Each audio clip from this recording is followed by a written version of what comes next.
Test out your micro and defend against multiple players in variations of this game mode.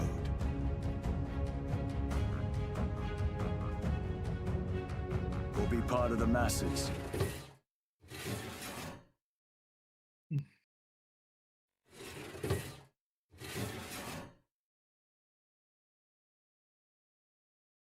Let's try that again, guys.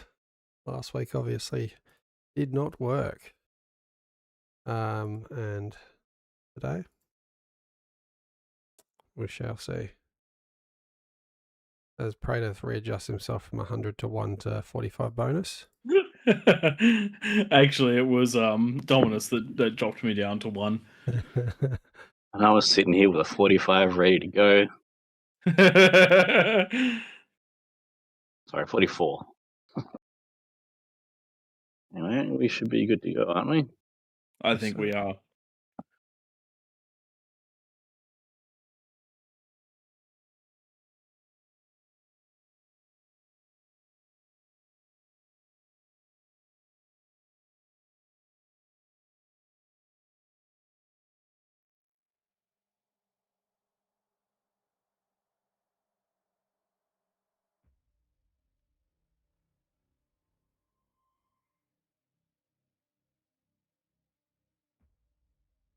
Welcome, Commander. Today, chronographer. Please choose your starting location.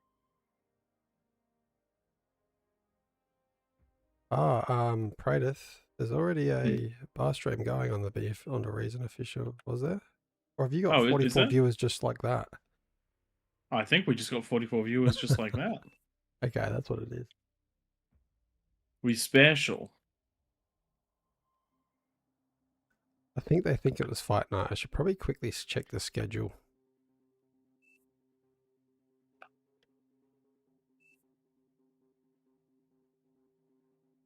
Yeah, I do not like the lane I'm in. I always find the better players go on the south from the Kings. You'll be fine. Don't worry about it. Oh, was it raided? That's what happened. Ah, we got raided? Very like, nice. Ah, right, because I'm in the... Hi, new friends. Hold on, let me just... There we go. Hellshound, thank you for the raid. Sorry we did not see that one while we were setting up. But thank you very much for the raid to start us out. Starting with a nice set of viewers is always a strong way to kick off the night. Someone's drawn a big pile of shit above my commander. A steaming pile of shit.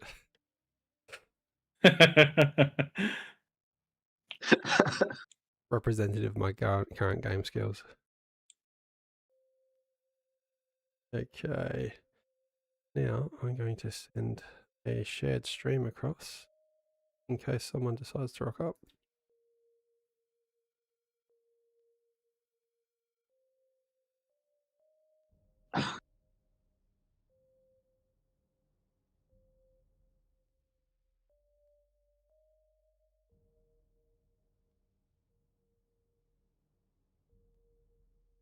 There you go. Got a couple. Loving the artwork. Yep. What else could we draw? Oh, I can draw a tank. Oh, okay. Yeah, people's got to play. People's got to play. Maybe you can post the rules, Tom, just in case we've got some players that don't understand them. Alright, ladies and gents, for those of you that don't know what's going on, this is King of the Hill, where we put a smaller number of players in the middle of the map with a bonus against a larger number of players around the outside. Using structures offensively is banned, using air is off, and we don't allow comms to walk into to leave the bases until 15 minutes, or to walk into the other bases, I should say, for 15 minutes, just because of how small they are. A comm detonation could destroy basically everything important in a base right out of the gate, so we just don't let that one happen. Beyond that, there's a 10-minute no rush rule, so you got to make sure you don't attack your opponents for the first 10 minutes. And other than that, basically go to your hardest. Let me give you that. Oh, thank you, chronographer, for subscribing for the 14th month in a row. We've had subscriptions for 14 months? Oh my god. I was just thinking the same thing. We've been going for that long. Damn. Yeah. I don't deserve it. I've bombed out on energy looking at the other screen. Yeah, that does sound like something you would do. I gotta check And the he's lobby. still building his construction tower. Yep. I'm in the menu now, builder. making sure I actually got the 45 bonus because it doesn't feel like it. Oh, look, we just started the game with pretty low wind. It's starting to kick on now.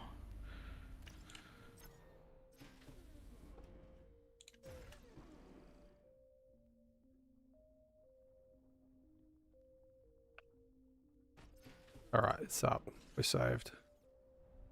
Yep. And now we overflow. Yep, exactly what's happening.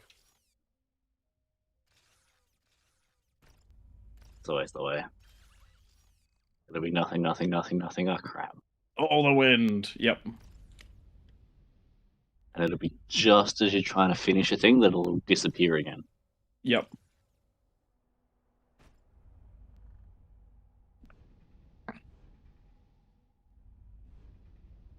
Normally, just as you're trying to finish the fusion is how it goes. I don't reckon I've ever played in this position. Haven't you? I avoid it. See, I'm smart to avoid the good players because people naturally, when you load into the game, they want to play up the screen. So that means all the best players tend to know to start on those bottom rows. Theory. So that's why you normally play Not near the proven. top of the screen? Yes. Because you're not one of the better No, players? I usually play on the left or the right. Mostly the left. Where Praedyth or the Fringe Eyes are my usuals. I don't know. People know I play here. There's usually a pretty strong crew against me.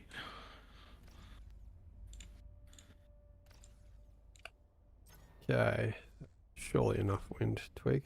Why am I building that much? Let's build some conversion. Enemy commander destroyed.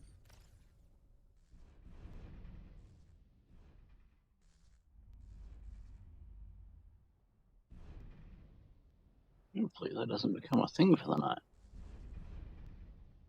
My game just crashed. Oh no. Ooh.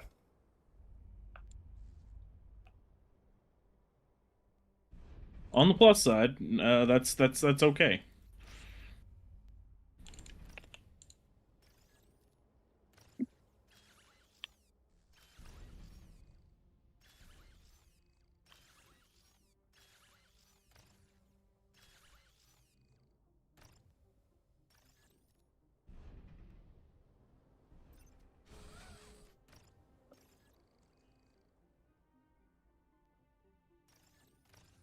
You can hear the concentration as you guys are going through doing all your build bits and pieces.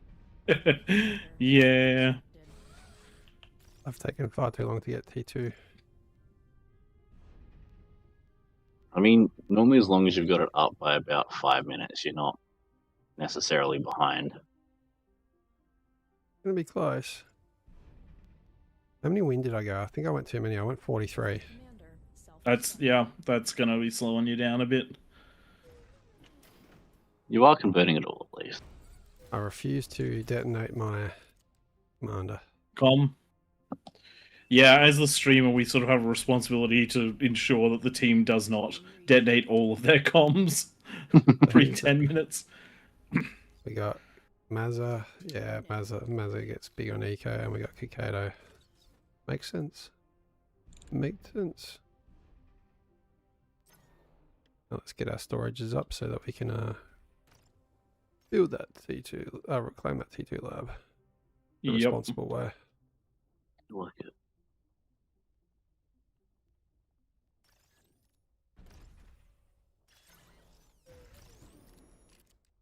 Don't accidentally degun it. I did that this week. Oh god, that would be horrendous. Look, when it comes to the point where stuff's coming into your base, it sort of becomes a thing where I used to be concerned about hitting my own stuff. These days, not so much, because if you don't kill the units, then they're probably going to wipe everything anyway. I mean, it's unfortunate if you have to degun through a lab, but if it's things like wind or, you know, a construction tower or something, you just kind of go, yeah, screw it, I'll rebuild the thing after the fact. Yep. Kill the threat and then rebuild stuff when you can Yep. afford to, rather than try and keep your stuff alive and then die anyway.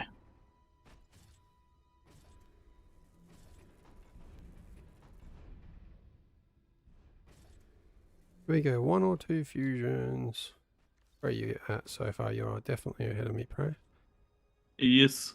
But you also have wind power, which, you know, I'm Hmm. not that far ahead of you, honestly.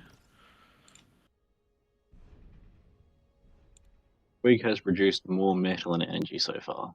Yes.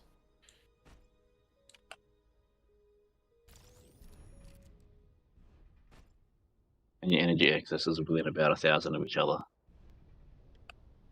You know what I'm going to Oh, do? that's a positive. I usually don't build. Based on the fact you're finishing your first one at 7 minutes, you can probably afford it. Yeah. Yep. If it's finishing at like 8 or so, then you have to make sure you get your lab up, and that takes a little while, and that starts getting fairly tight. Yeah.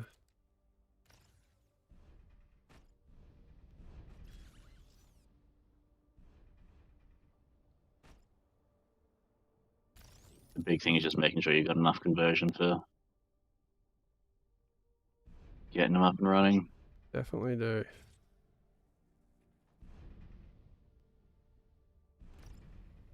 The only problem is I built the second one too far out of the range of my build power.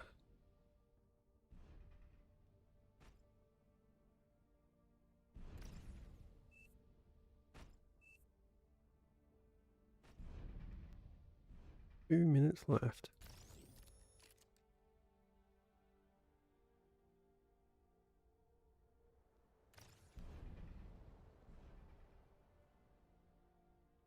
Where are the threats going to come?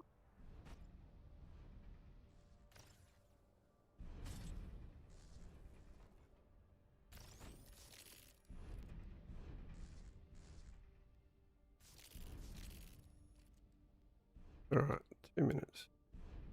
Am I converting enough? No.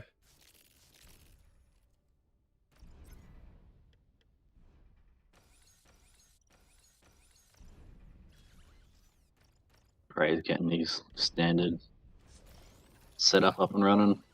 I did not get my radar up. Really? That is a bit silly. Oh, I'm overflying almost. Thank God. Got very close. Very close.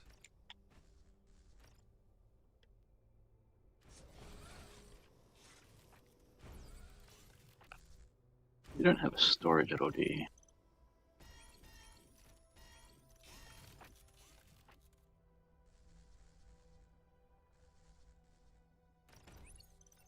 What I need to do is reclaim some of my win for the extra metal. At this point, having 2 fusion, I think you can afford the losing the win. They basically become sacrificial at that point. Yeah. Yep. Oh, this is going to be interesting. 30 seconds. Yep, me too. Always Oh, the greed shit. that's likely to kill someone. Oh shit, I'm against a lot of units. You are against a lot of units, yes. It's okay, they're not all T2.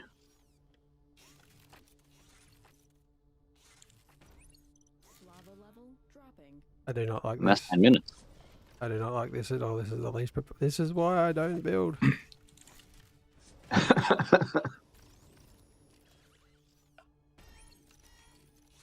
This is where it's always useful to have units hit both sides. Oh, there's sharpshooters.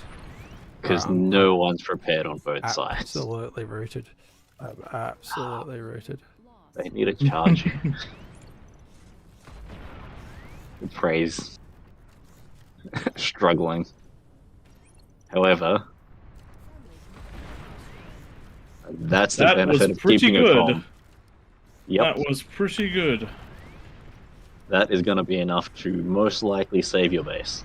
Is he Yep. losing? He's losing the He's leaving the circle, the triangle. Nah, he's not. He's not attacking anyone else. He's just spreading his stuff out.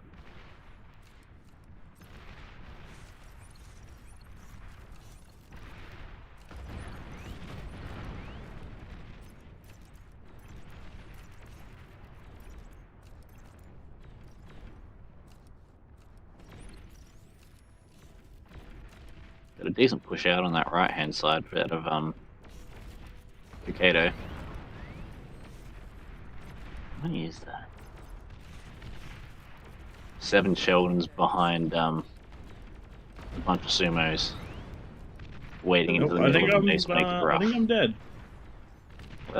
You're at least gonna lose your conversion. And yeah, that's basic. That should be you dead. That's gonna be your build power down. Which, there we go, I was gonna say, it should be a build power down. They won't get you this time. However, getting enough stuff up Okay. for This is good. I another got hold is pushed. gonna be... This is very good. I got pushed. I'm disappointed. If they'd hit you at 10 minutes, you didn't have enough stuff to take the full line. No, I would have. They hit me as close to 10 minutes as they could. They hit you, Prey. They didn't Oh. push Twig. Ah, They had enough ticks to make it around what Twig had, and his big, juicy conversion stacks would have all gone pop. I had a lot of LLTs, but yes, I would have lost my conversion. I wouldn't have You were gotten it. building them at 10 minutes. If they'd rushed you straight up, it would have at least hurt. Okay, how's everyone looking? I feel like it's early for mammoths and arbiters. yeah. I'm actually surprised. Oh, I was up against the 3. That's why. That's why there was so much. Yeah. Dominus Psycho Morning Phoenix is a combo that you are most likely going to feel. Yep. Well, that is unfortunate. Oops. Now the real question is, which way are they going to swing? Oh, fuck's sake, people. This is why I hate when...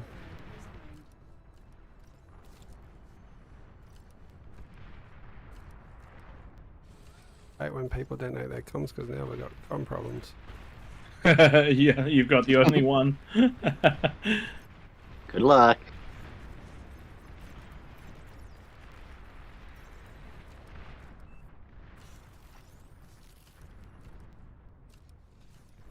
The Fringe, they are in this one. It's just thrown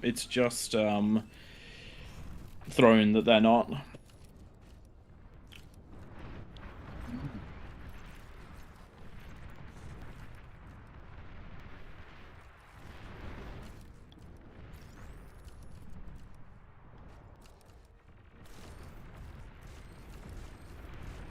Well, Twig, you are in trouble, I think. I did not see that. Again.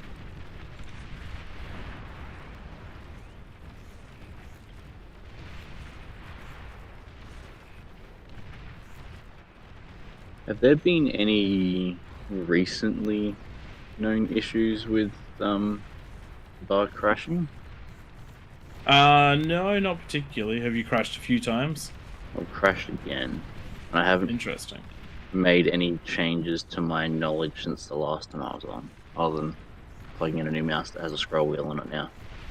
I mean, last week there were server issues, but this week, nothing too crazy.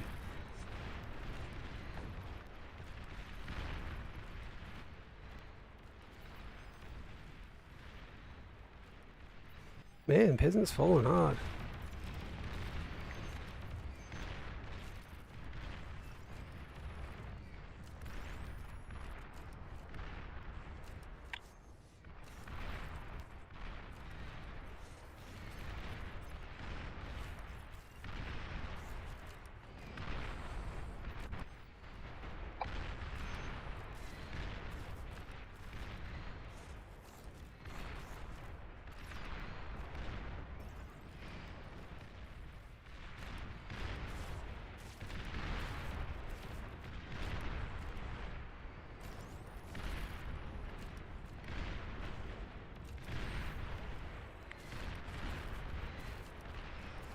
Not much I can do against the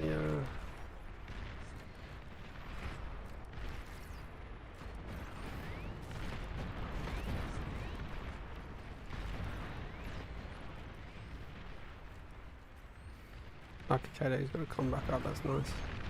So handy.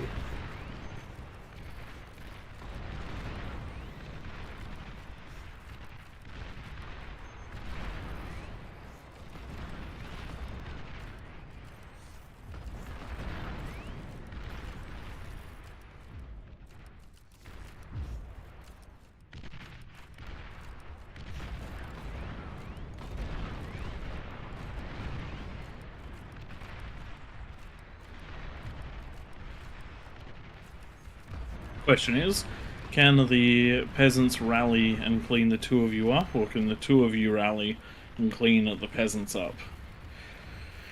Right now it's a little bit in favor of the peasants, but we also know that Kakedo has basically no threat to him at the moment, which means that if he chooses to scale up a bit, he will even out the discrepancy in income very quickly.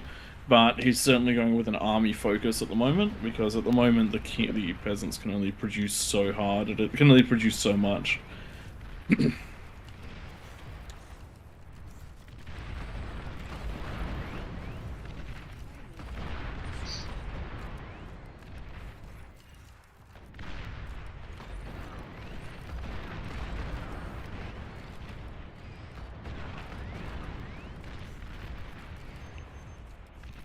Honest.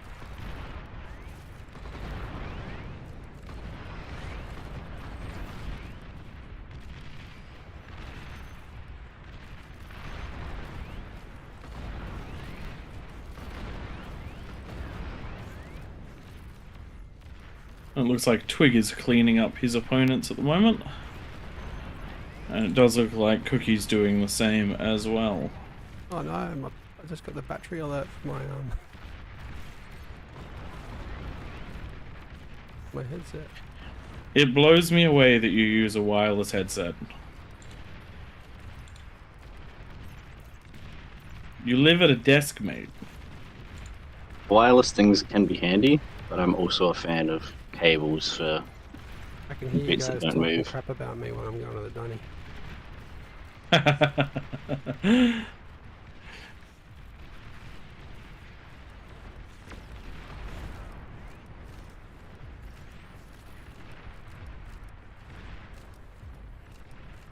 When is that gonna be?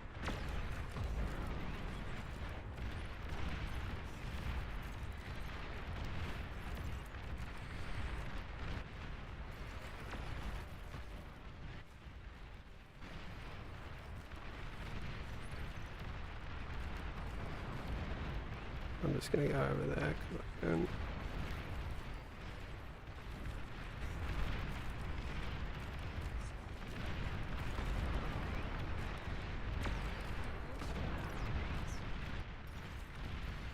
It's like the sumo army is about to find the sharpshooter army, and I feel like the sumo army does better than the does not beat the sharpshooter army.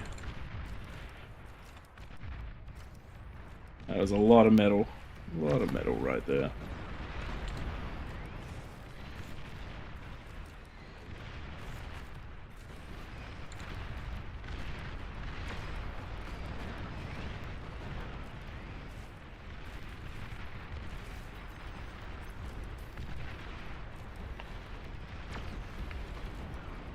Good use of the EMP.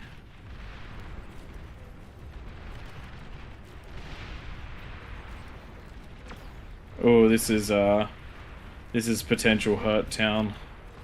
Though they've decided to target your comm, which is both good and bad.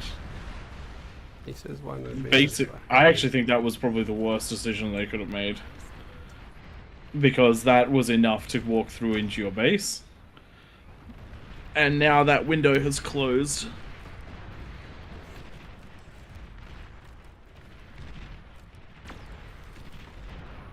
Now that window has closed.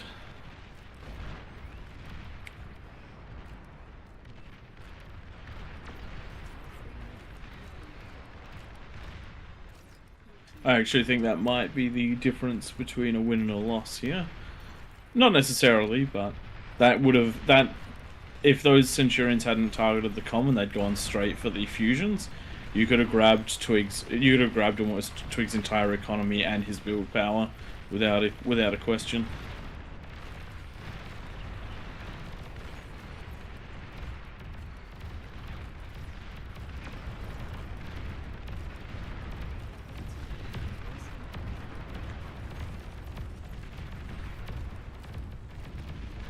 Yeah, the dead com doesn't really Do anything. do anything for winning the. Best case scenario, it's 1200 metal for Twig. Worst case scenario, Twig has to res his com. Hmm.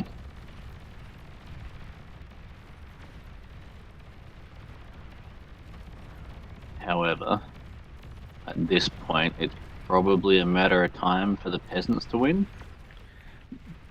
Yes and no. I don't know if you're seeing Cookie's economy. Hmm. Though there's no conversion, so it doesn't really. They don't mean very much at the moment. There's also no defense, so they really don't mean very much at the moment. Hmm. Yeah, the thing is, the economy's great. If you're not getting out and winning land, you're essentially losing at this point. The peasants have got more space to be able to scale, even if it takes them a little while. And as the Space kings... isn't a big concern in this one, honestly. Hmm. It's it all Oh, comes down insane. to They're just dumbfiring, are they? No one's been in my base. yeah, that was Well- just dumbfire. Perfectly The thing is- 3 shots that hit the 3 and then they stopped shooting.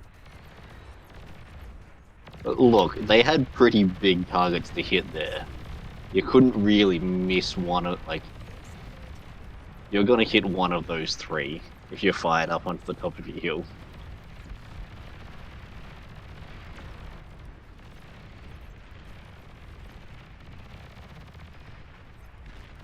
And yes, that economy sharing is allowed because because both players are off the hook. They are allowed to progress through the rest of the map.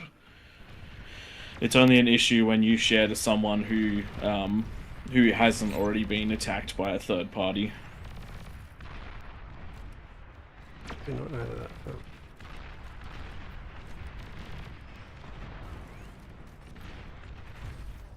This EMP launcher is coming in close. They're really good defensively. We leave them in for a reason. Oh, this is good. Yes, yes it is.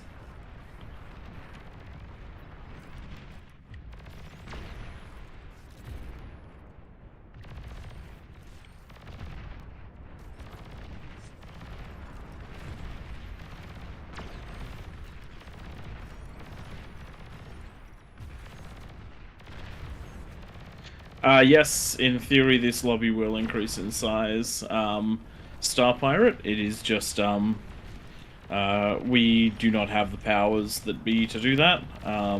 It all comes down to it all comes down to a mod doing that, of which, whilst Tank Tom and I do have green names, we only have certain powers, like the mod tool. We can't actually increase a lobby to a larger size.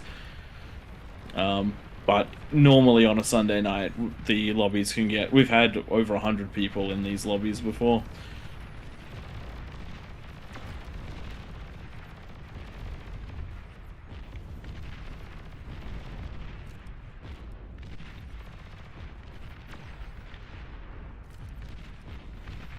Oh dear, I think this might be the end. Oh no. Cookie's got a reasonable sized army that he's massing here, but Yeah, but he's about to lose his whole economy. yeah. You can only have your army in so many spots at once.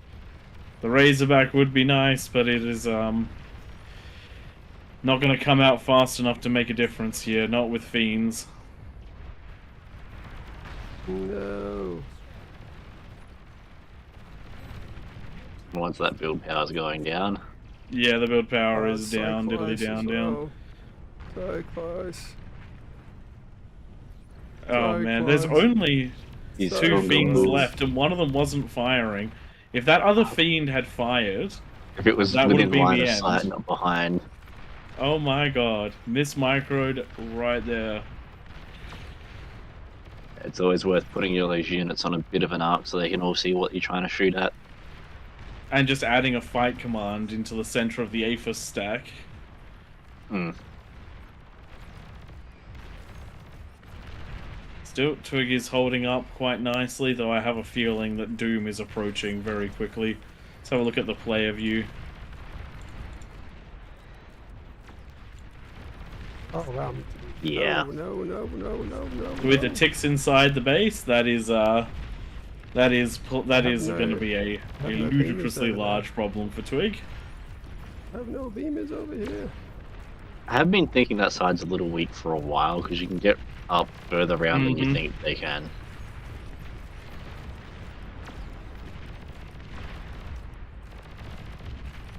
Sure. The blind fire, not Dominus, not quite able to hit the right things with those vanguards. Somehow, I feel like this is favoritism. I think Dominus helped Twig out there a bit. Was like, oh, better not knock Twig out. He's my mate. Just like seriously, the first shot's coming right as that bubble shield comes up. Nah, that's favoritism right there. That is complete and total favoritism. At least let a couple of volleys land before you start changing targets. Exactly. Spiders up the back of Kukato's base here. Oh, oh man, the Kings have too much to deal with. They're on the defensive, not the offensive, which means that they are just running around in circles. Thankfully, those tin cans managing to absorb the fire, so the rockets didn't hit that fusion. Still, those fusions are not the biggest of deals right now. Mostly is going to come down to this stack over here, though it definitely needs at least a little bit more conversion between the two of them, because they are maxed out on the energies. Oh, dashy bag, get me. I'm getting a little bit too APM over it. Yeah, as a king, if you're not pushing out and taking ground, you're essentially falling behind. Because sooner or later, the peasants are just going to start building up to the point where they can have units coming from pretty much every single angle, and then it starts getting real rough to try and hold things off. I do like Twig's idea of using Razorbacks instead of LLTs to defend, because now they can get out there to fight the vanguards. Unfortunately, the snipers on the hill reaping a horrific toll, and unless all of those vanguards are destroyed, eventually enough will build up to take on those shields. And now the front is missing its vanguards. Still, the fringe is helping with some APM, but unfortunately those Razorbacks running into their natural enemy, which is the mammoths. Razorbacks do beat mammoths in a one-on-one, but it is not a healthy fight metal for metal. Economy-wise, we're currently sitting at the peasants with 3 times the economy of the Kings. 1,500 metal income to 500. So there's only so much that the Kings can do right now. They're doing a good job of holding off, but they are definitely struggling just a wee bit. Twig is being pushed back unit by unit, building by building. Vanguard's looking for that angle. Dominus is And perfectly hitting conversion. He's not dumbfiring either. Yeah, you don't need to dumbfire when they yeah. got ticks into your base. Yeah, they did too. Yeah, they can see basically all... They can't see it at the moment, but they know where everything was. Yep. Oh, the shield goes down, is not functional. And there goes the fusion chain. Most of the build power to Twig is in real trouble now, because that means his production has stopped. And not to mention behind the base are 10, there are 10 Razorbacks defending 9 Vanguards. So that's just going to be a lot of damage pumped in. And there's not a lot that Twig can do about it. Though these Vanguards might get a nice little cleanup, which could save Cookie for a little while, but I do feel like Cookie will probably be Damn, you Next just got in my the fire. in the Alright. struggle. That's the last, almost the last of my build power. Oh, really I good mean- engagement angle from the fringe into these Razorbacks, though unfortunately just too outnumbered and too outgunned. Got a good firing arc, but that has broken up now. It does look like the overall trade is going to be in favor of Dominus. Dominus managing to get the rest of his Razorbacks firing all at once. And now they're going for the last major base over here. Oh, I think that was the last comm. It was. That was the Yes. last Trying to comm. de-gun him. Very nice, What a good very fight. nice indeed. a good Alright, fight. Peasant win on Claymore. The dominoes started to fall after a very strong 3-player corner with Dominus, Psycho, and Morning Phoenix. Alright, let's get ourselves ready for the next one.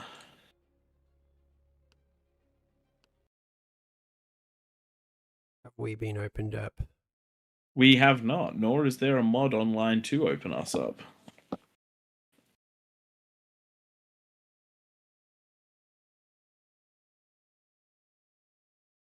Hmm. Let me just.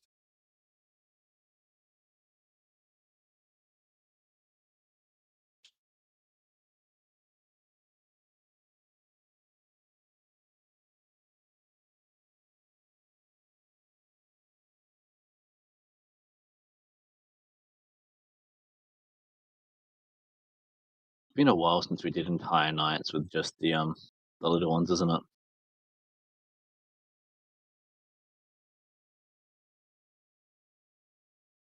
Yeah.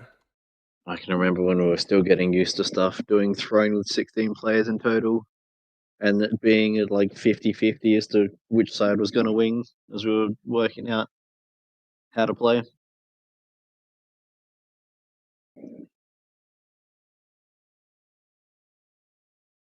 Right, you and I can drop out and maybe we do a. I even see a mod online anywhere. There's literally no mods.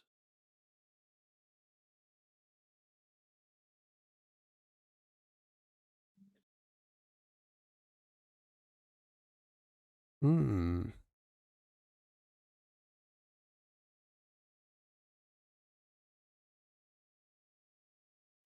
I am pinging all the mods. Who else is around?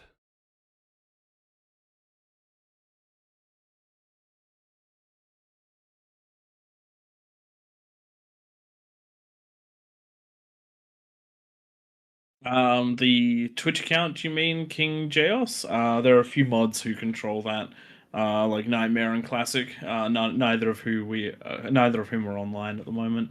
Same with the YouTube. Oh no, somebody must have started the YouTube up. Interesting.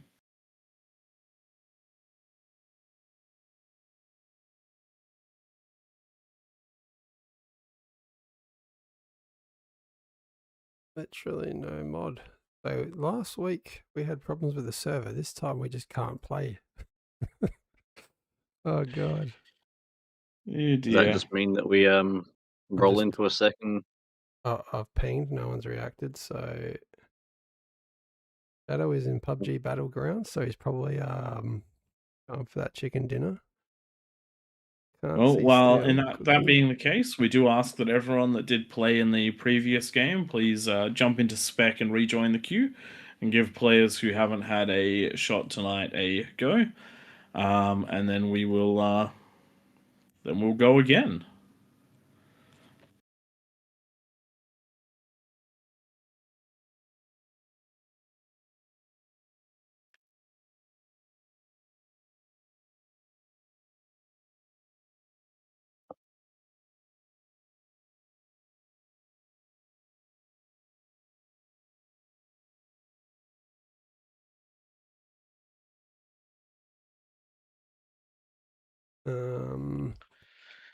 Sorry about the Might need to check who was in it. confusion. We're just this is I'm just going to go. we have more freedom than a lot of people do in the game, but we are still we still do not have access to do things like expand a lobby. So we do our best to run the nights, but this was bound to happen one day, and I guess this is the night. So we're just gonna make the best of it, and we'll just run some smaller games and cycle people. And we're adding an additional rule tonight, in that games are capped at 25 minutes. How does that sound? Yeah, No, we've been told never cut. Maybe we have to with this. if we're on small ones, either win or lose relatively quickly, rather Yeah, than just. if it's looking pretty even, we won't do it. But if it's just a cleanup, then we're gonna get ready for the next one. Right, yeah.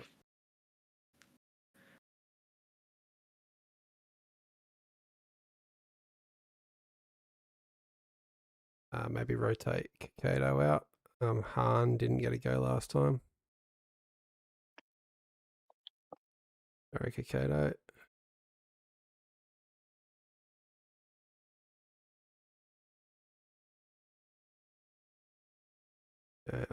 Everyone's had a go now. Dominus rejoined, so that's the top of the queue now. All right, let's grab ourselves 5 kings and let's kick this one off again. I'm gonna try and call Nightmare.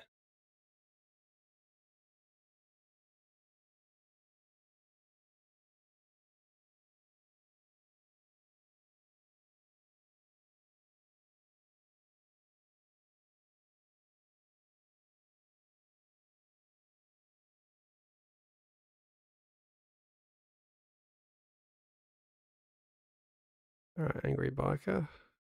Not there. Here we go. We're about to be opened up. No, I got onto Nightmare.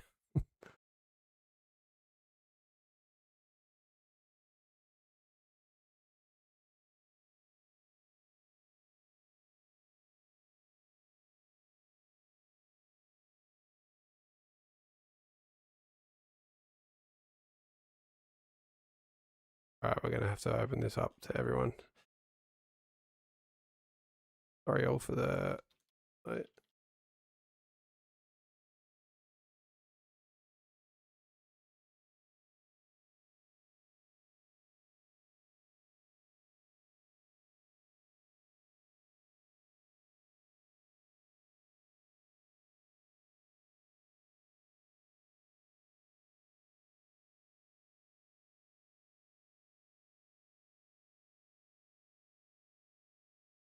I think he's here.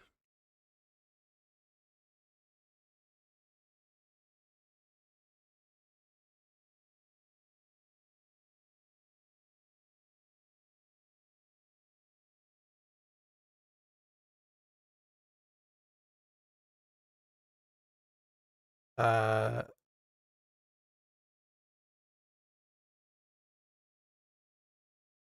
just realized I dropped out of the call, out of the channel while I tried to call Nightmare. He's here and he's opened up the lobby. Well, I guess that one. I guess we'll have a bigger match for next time.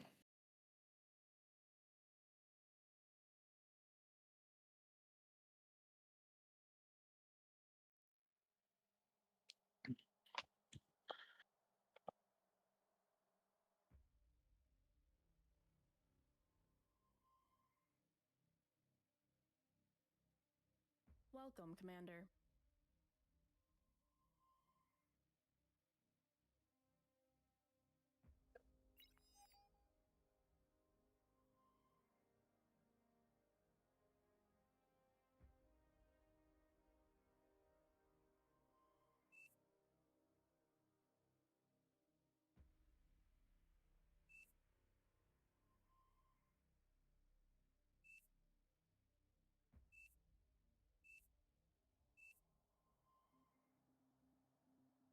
How'd the Fringe and Kokoda get in again?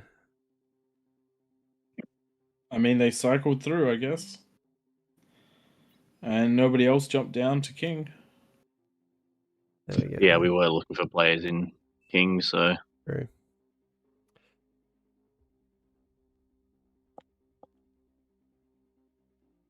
Did we just get raided?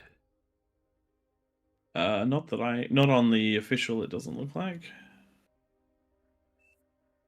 Yeah, okay. Well, that's what happened. We just linked up. Thanks, Nightmare. The IT, I don't know. I don't think I've heard anything about a Mac version. But if there's any mods around who do know anything about it, feel free to chuck it in either chat, and I'll talk about it on stream.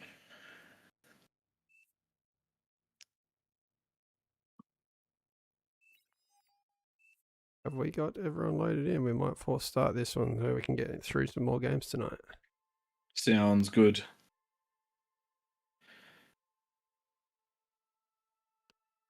Oh man, that is a vicious peasant three-way.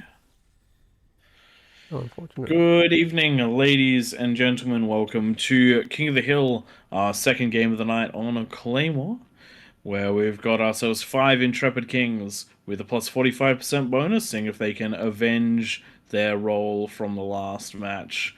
Around the edge of the map, we do have ourselves 11 peasants with the 3 stack going up against the fringe. It's going to be a rough ride for the fringe if those 3 can work together. Couple of quick rules just to announce. 10-minute no rush, 15 minutes no com walking into the base. Structures are not to be used offensively, so basically just build them far enough back that their attack range is outside of each other's bases.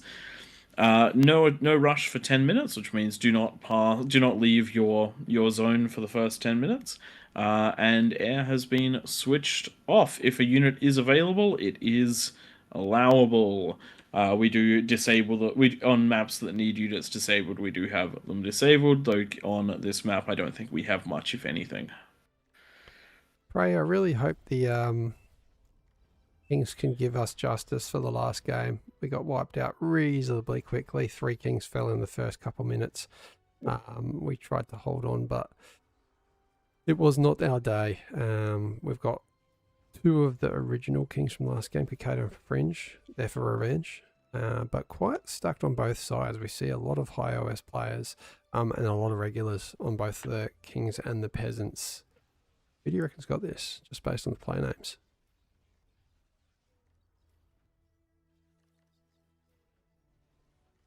He's gone. I want to say the peasants, depending on what some of the matchups end up doing in the first couple of minutes. I'm just going to...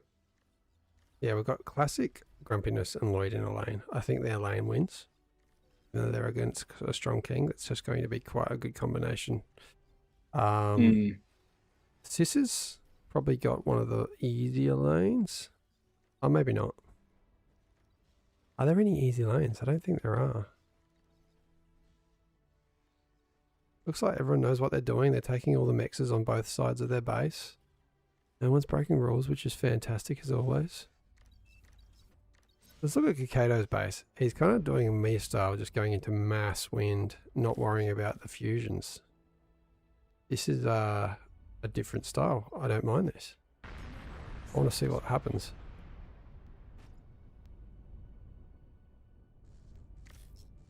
Got a com detonation in the middle. CISA going for that T2 nice and early. I do think that the detonation is a little premature because they haven't yet eaten the lab, though it is going to fund nicely. They don't have a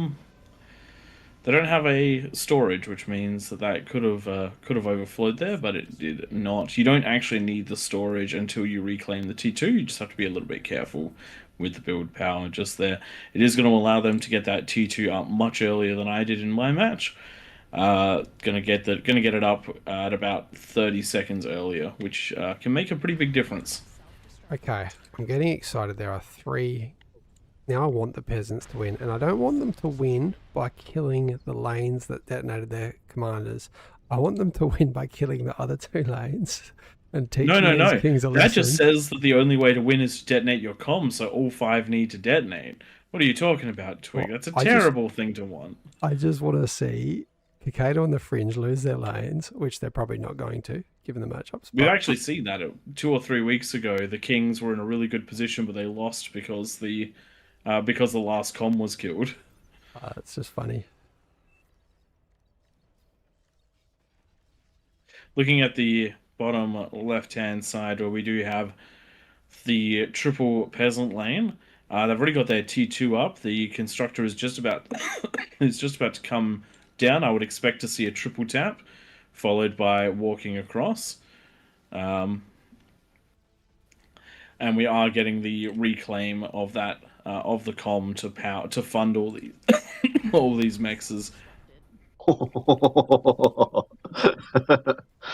Okay. This What is do we awesome. see just there, Tom? There is one The- commander. Are playing in the a Kings. risky game. And it is, well, let's not give away anyone. It is this lane down here. I'm Oh going to draw on a triangle. This is the my riskiest- God. This is fantastic. This is thankfully, so good. it is resable. Some of the others are resable. Yeah, are they going to res it for the... Oh, yeah, he's left it on 5%. Everyone's still got a shell of a commander. All it takes, though, is for accidentally somebody to reclaim without realizing that the construction turrets, yeah, are roaming and cleaning those things up. Oh, boy. Oh, boy. If he gets rushed and the comm goes down, this could be the fastest claymore yet. We do love fast claymores. We do have Grumpiness, Lloyd, and Classic. Hopefully T2 units out of Classic and a shitload of T1 out of Grumpiness. He is Armada. I wouldn't be surprised if we see Blitz go down before the 10-minute mark. Yeah, the Blitz were tougher to deal with because the Beamer defense does not kill Blitz all that quickly. Little Miss Micro from Lloyd here. He's got a construction turret going down, but has a decaying T2 mechs. Oh, no. Oh, he got to 1%. Oh, that was close. He's that going to have was to close. cycle between the two of them until that's he gets it. Nicely done. Very nicely done. Okay, we've got 3.5 minutes left. No commanders being... There we go. Potato thinking about resing his comm. It's interesting use of wolves that I'm seeing. I don't remember that being a thing. Oh, I said to Previously? myself last week, I got to build walls this week when I play, and I couldn't remember what it was I needed to do. Now I want to play again. Walls worked really well for a player last week where they pretty much avoided the entire first onslaught. Didn't have to invest as much into units and just got 2 fusions, wolves up, a few beamers and a few units, and that was enough to shut down the first push. So it has merit. They do cost a bit. How much metal is over there in walls? We've got 192, so not much. You're putting a brute into walls, essentially. They definitely do pay themselves off. They genuinely do. It's just the question of when you get them down. Mm-hmm. Okay, Grumpiness has queued oh, he's reclaiming. Claiming. I was hoping he was going to go into Blitz. Where are the units for the push? Where are the fusions? We've got 2 fusions out of the Fringe. We've got 2 out of Dominus. 2 out of... Yeah, everyone's going 2. That is a little 2 bit is behind. the right number. No fusions though for Caesar. Caesar's not a common name that I've seen around these parts. No, and their first conversion was the T2 conversion, and they also overflowed on metal and have been sitting at max for quite a while. They're definitely a decent amount of metal loss. Let's have a look exactly how much. Excess energy is 2,400. Oh no metal excess. So they managed to not... Oh no, because it gets eaten by the team, so it doesn't really show up. Never mind. Still definitely going to put them in a rough position. Though with all of their wins, they do still have a little over a fusion and a half's worth of income just from the win alone. So It's not the end of the world, provided that wind stays reasonably high. Wind is metal efficient.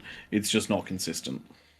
There we go. We have the Resbot building back the commander. So Potato will have his commander back up by the 10-minute mark, similar with Potato down in 20 seconds. So we're going to be safe. That's going to hurt his ability to produce, though. That's 1,200 metal essentially being put back into the comm that isn't being put into the advanced bot lab, that isn't being put into the conversion. It's Picato's in a handsome position right now. 78 win, 2 fusions, converting everything. Metal income's between 80 and 90. Let's just look at the statistics there for metal produced. You can see he is right at the top of the scoreboard there, so I don't mind it. That's a build order that I need to check out because that went real quick after he got all those wins out at the start of the game. There's definitely an argument for spending more time on the wind. The thing is that it takes up a lot of space in the base. It takes up a lot of space for the converters, and it becomes quite a vulnerability. And as you can see, at the 10-minute mark, defense is essentially five sumos, a handful of the twin guards, which means that any attack like the one that hit me in the previous game would crush through this faster than paper. Here we go. Let's look at Potato's lane. This is going to be hilarious. The commander is right there. It's just been rezzed, and Blitz have been sent in. This is enough to take out a commander easily. Question is, do you even want to take out the commander? Because if you can you're get better the off base, just you can getting come the back for units the in. commander. The commander will be killed after this. This is the... Exactly. Getting that commander back up, building all that, going into an APHIS is definitely not the answer. This is not... Yeah, that's a dead base. Let's check out the Fringe now. The Fringe up against the 3 players. As Mauser's coming into the base, unfortunately, oh God. for grumpiness and all that, the Mauser's going to get outdone by these brutes.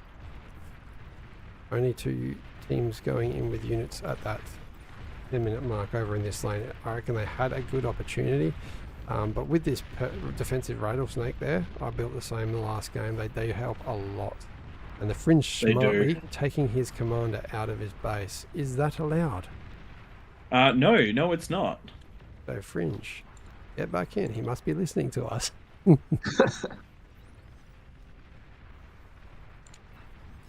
self-destructed. Oh wow, Praetus just...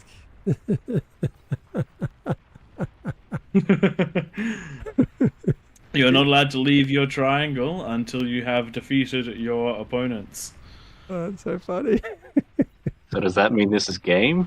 Well, Potato... No, Potato has a comm left. Someone has... That's what I mean.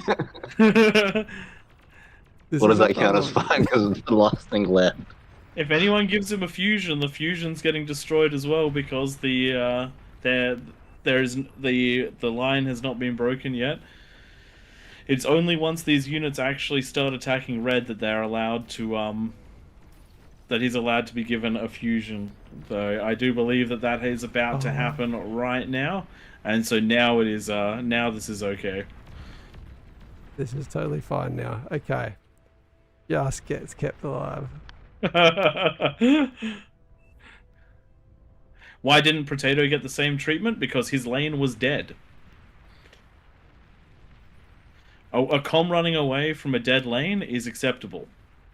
This is the rules. I didn't make them up on the spot. It's just never had to be clarified before. It's just never had to be clarified before. Fantastic.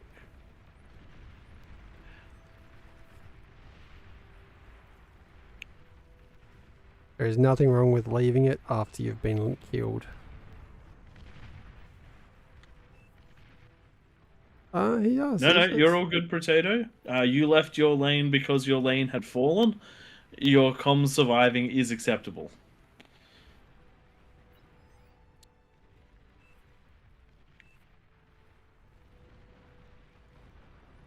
At this point, everyone Moral knows. victory.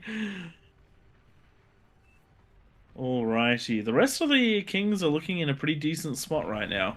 Yeah, well, that's one way that the Fringe could have kept his commander if he self-dated his entire base and then walked out with his commander. That's acceptable. It is. I'm surprised that he walked out. Alright, interesting plays down in the lane of the fringe. We'll see how that goes. Dropping down a whole bunch of Caesar turrets. holding up pretty well. Even without the fusion, getting plenty of units. Banisher push with Tigers on the front line. I don't think anything's going to slow this down other than maybe a comm. And that could be fixed with a tiny bit of spam, which would be a very cost-effective measure right now. Snipers doing a good amount of damage to the tanks, but the tanks are in the base now. So there should not be another sniper coming up before the lab is destroyed. Top of the map, we do have Cokado's managed to get into both of his opponents, and it's cleaning those up now. So now Kokado will either need to choose: does he help out Dominus on the left-hand side, or does he swing down and try to take out Soul Source and Vicus before it's too late? Oh my God, we have many invisible tanks trying to make their way in. Unfortunately, someone built a counter intrusion, which I don't think I see those very often in... He built them because one ran into a beamer early on, so he would have got the alert. Yep. Yep. Bull's cleaning up a lot of these brutes. The Yep. one star defensive pulsar though could be enough to hold this back. Though it Especially with keeps the shooting other sharpshooters. things. Sharpshooter. The sharpshooter's doing a good job. Where's The welder's the doing a good job. coordinated attacks? They got so You got to close hit the both build sides bar. at once, even if it's only a small force. It does look like Hokkaido's chosen to move down into the lanes that have already been destroyed. Not a bad idea, because it prevents things like the resurrection of these fusions, which were very, very close to 92% and 32% resed. So definitely a good idea. It also means that there's not so much of an opportunity for these... Oh, what have we got paused here for? Kokado paused the game. Yeah, the rule breaches. Whereabouts have we got those? Moon Top side, text, top. 20 side. Oh, yep. Alright. You guys Those got ones them all. are...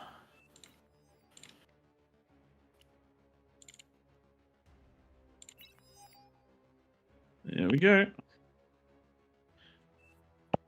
Those lanes are still in flux, and nothing has been done to open them up. So If Kokado would come around and attack, then it would be fair game. all good. But as it stands, they did not. Those units have been wrecked, so we're good to go.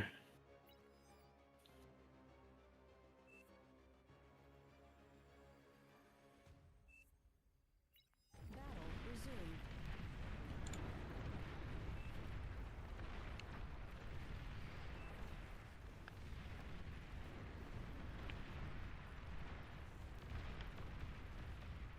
Does look like Caesar is in trouble here, as we do have a couple of ambassadors walking around, moving their way through the base, targeting what has already been seen by some previous attacks.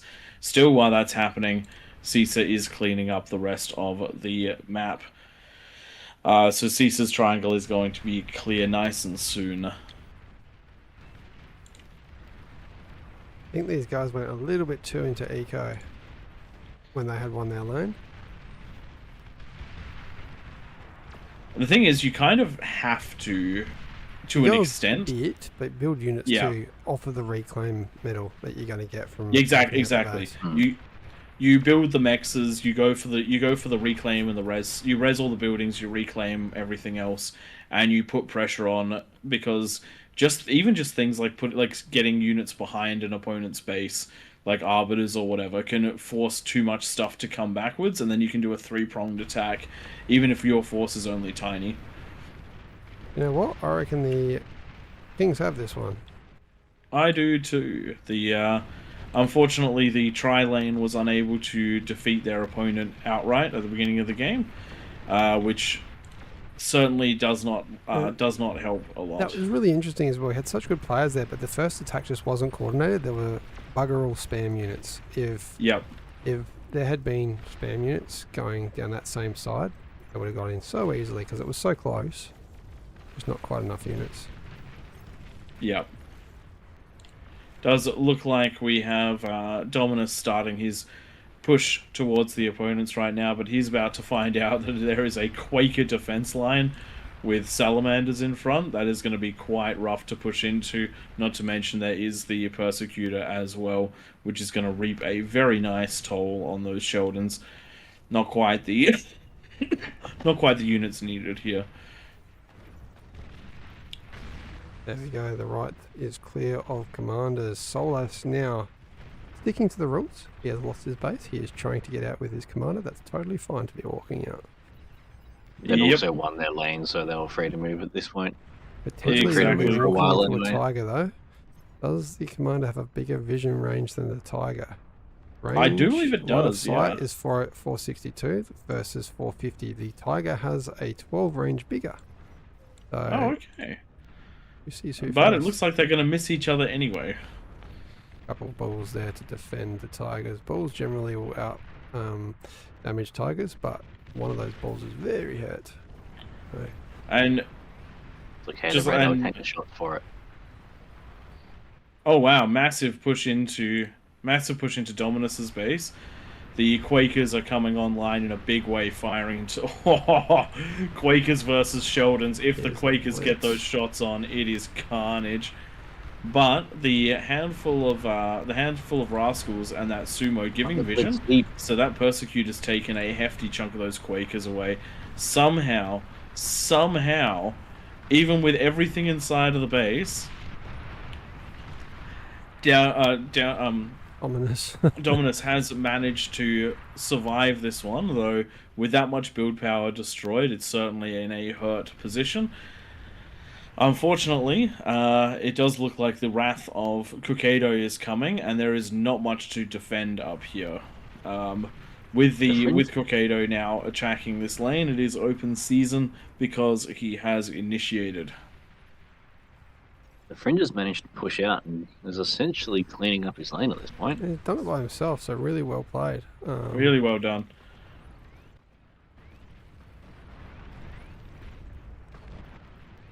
Now the real question is, Confusion, very strong defensive play, and then the peasants just petered out. Unfortunately, not enough. It goes to show not quite comparing. enough.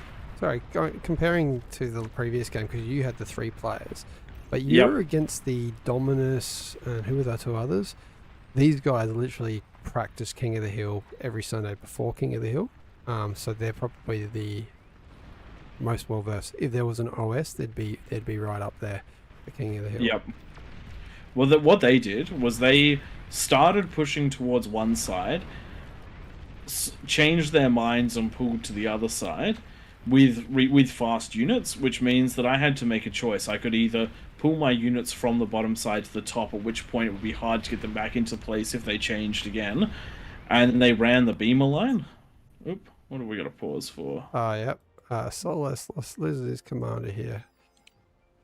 Yep, no, he doesn't lose the comm, he loses the building. yeah, Very. You cannot use structures offensively.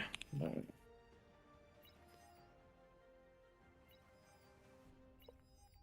Good catch.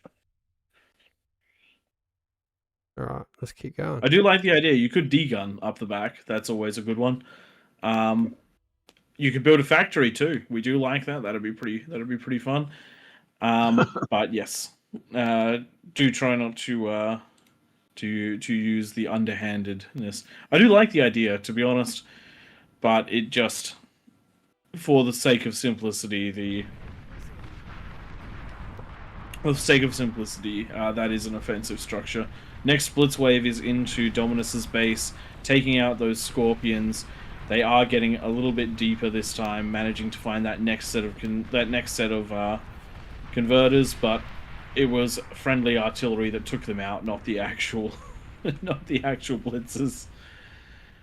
And it does look like Kukado's friendly hug of units is here to save the day. Oh, this is commander, that one that I almost rule violated rather than the LAT was actually the last comm. Lucky Yeah. I did get rid of that. Lucky I'm too slow on the mod tools.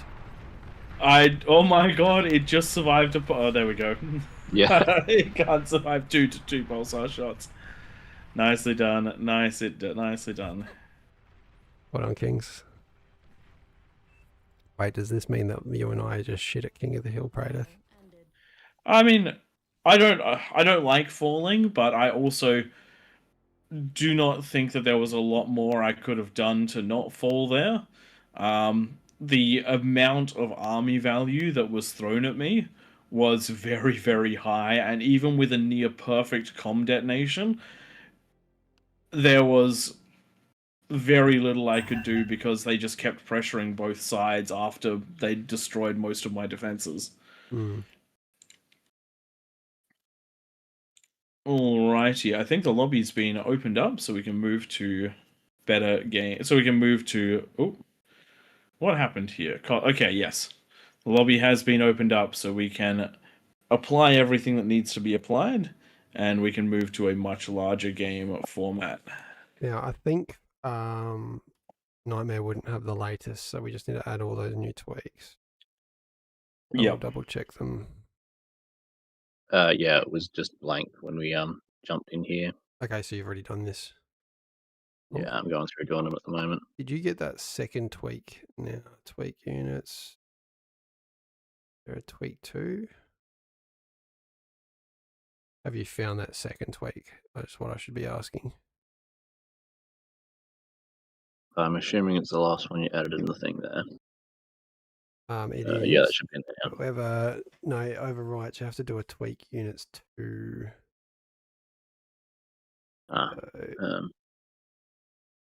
Oh, yeah, reapply the previous one if you could, and then I'll fix this one up.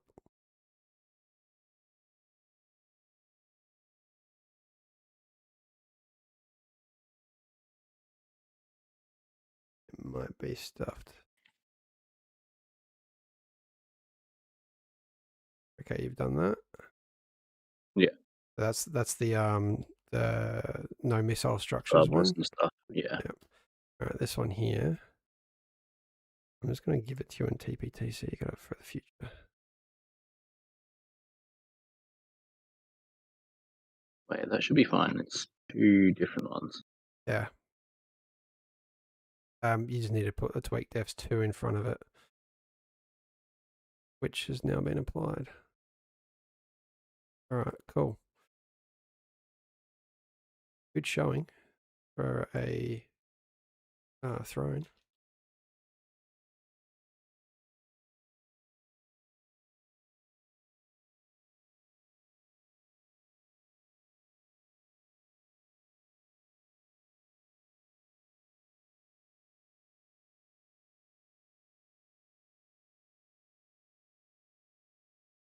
Okay, bonus. I'm going to give this website I can get working. Psycho Pew Pew has kindly created an amazing website where we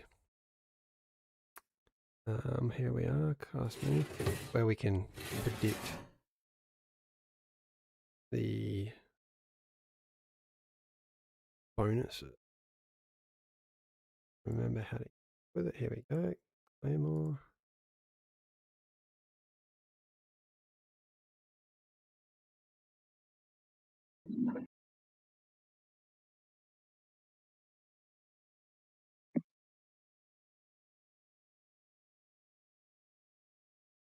Right, we have got. I have to manually put this in. And a panda has not played. We've got 9 now. Who's taking control of this, guys? One of you there? I've just been looking at the rest of the bits and pieces. Are you able to add everyone except for who has already been a king? I've got 8, 1, 2, 3. And a panda stays, classic stays, grumpiness stays, and NV quiche. I think only Dominus was the king person's last game, wasn't yeah, he? I think it's only going to be Dominus. Sorry, Dominus. Yeah, he's the only one.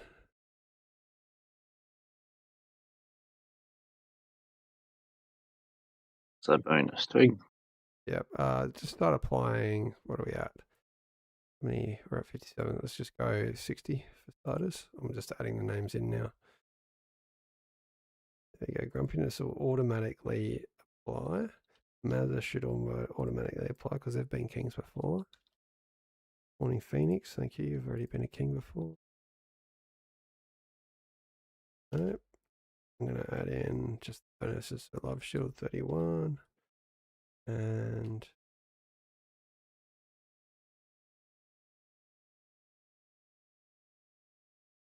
okay, and we got 55 peasants. So guys, this here essentially will calculate the bonus. I hope. I have to add names.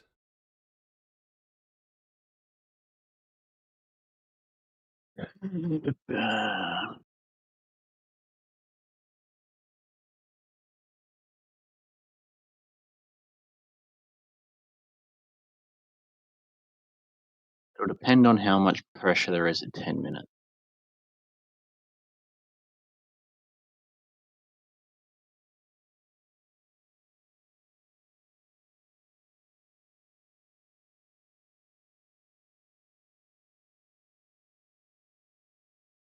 Done wrong. There we go. Recommended bonus is only 45. I'm going to keep it at 60.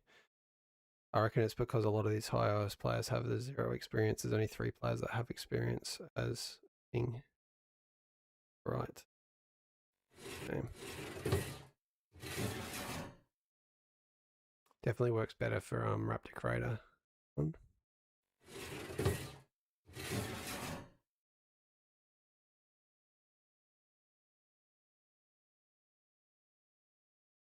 Okay, looks like we're good to go. Some of you want to be the one that force starts it. Good showing. 59 peasants.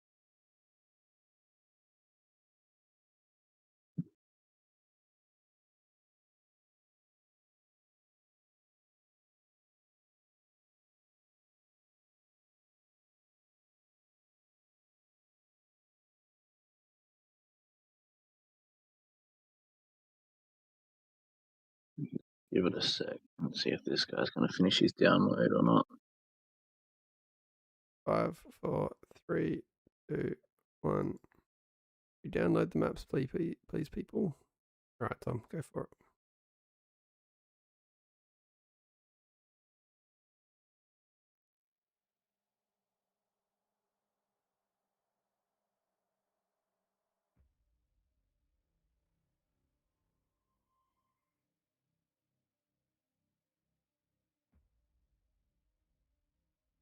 Welcome, Commander.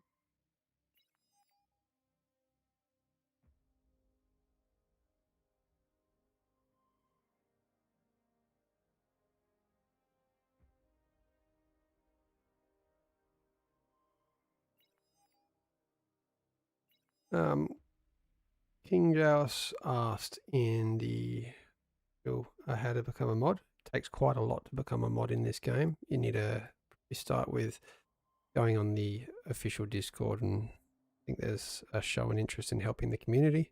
And if you help the community a lot, do a lot of mod kind of duties. Not like at work, you got to do the next job before you actually get the promotion. So if you help them out for a long time, eventually something will happen. It's kind of like us. We've got a lot of in-game mod abilities. We can do pretty much anything in-game, but we just can't set up the lobbies.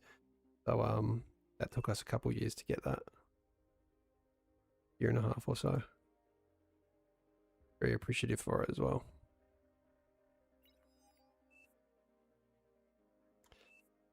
All right, Soko. Heaps of new kings. We've got Mazza, Morning Phoenix, Grumpiness that have been kings before. I haven't even seen Classic up there.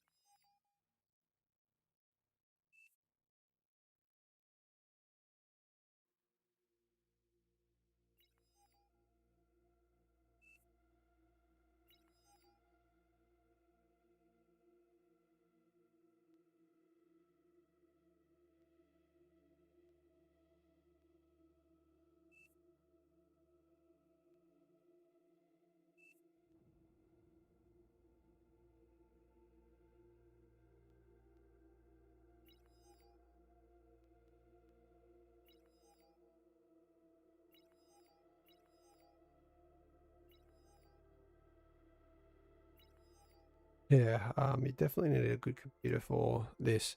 Hey, Tom, you there? Yes. Did I hear that you have purchased yourself new PC parts? Yeah, I've got some bits that should be arriving sometime this week. Praise to the Lord. So Tom has struggled since last October to keep up with these games. I was struggling quite a bit until I upgraded to a 9850. Ray knows my PC parts better than I do. I've been fine since then, so now it's just the game that I've got to wait for. Definitely takes a bit. Okay.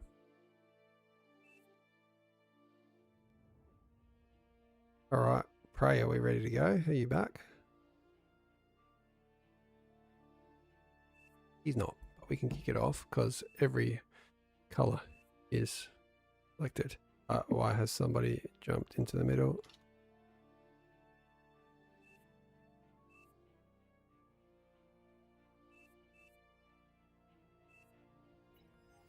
Okay.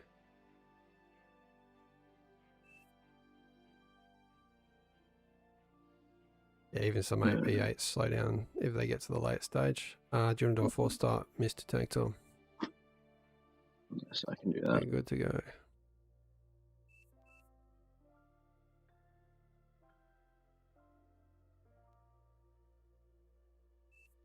Battle started.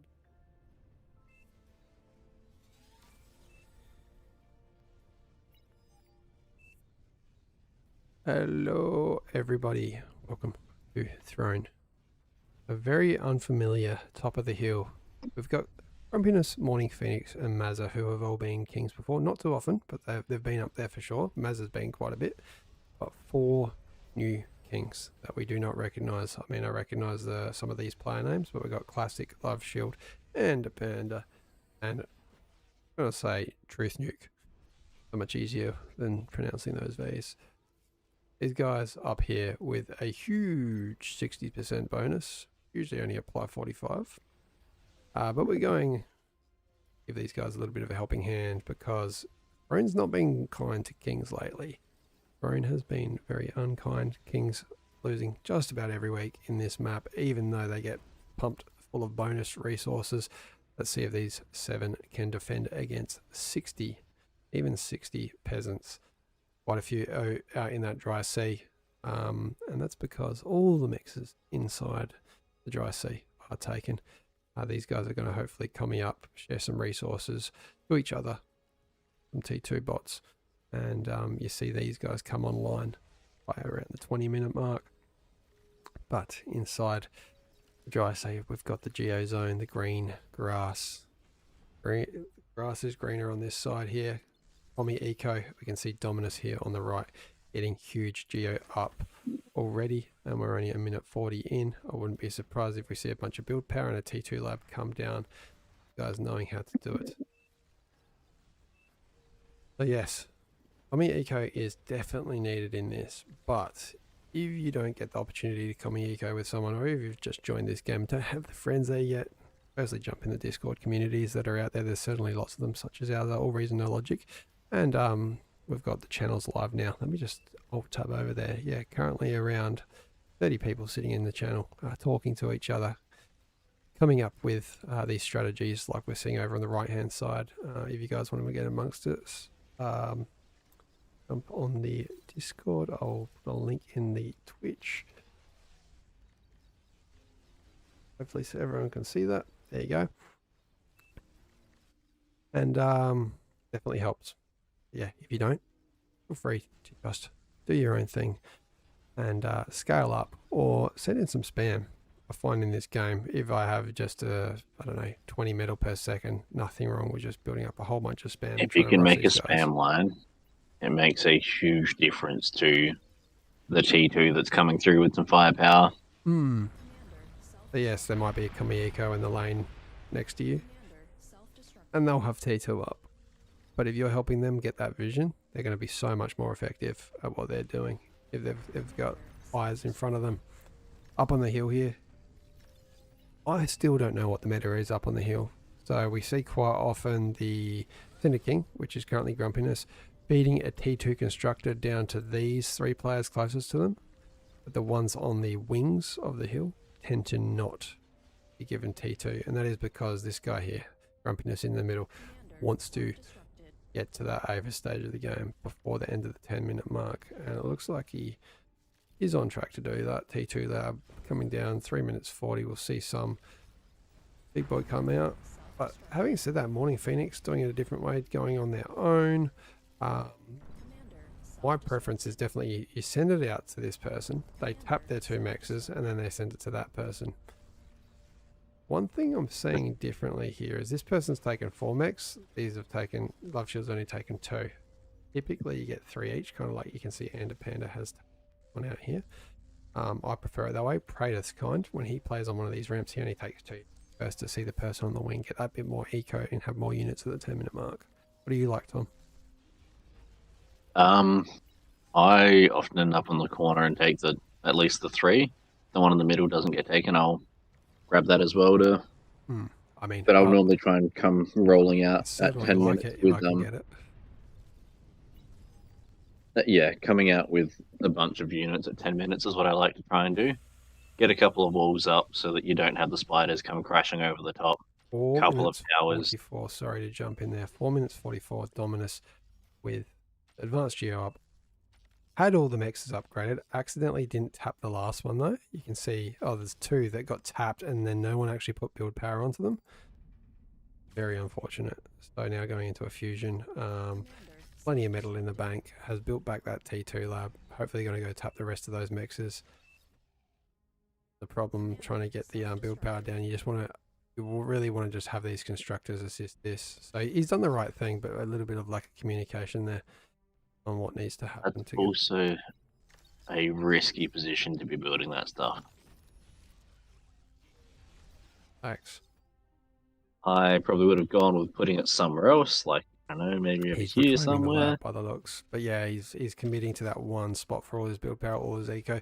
Maybe he'll turn it into a Serb after he gets the fusions up. Becomes a little bit safer then.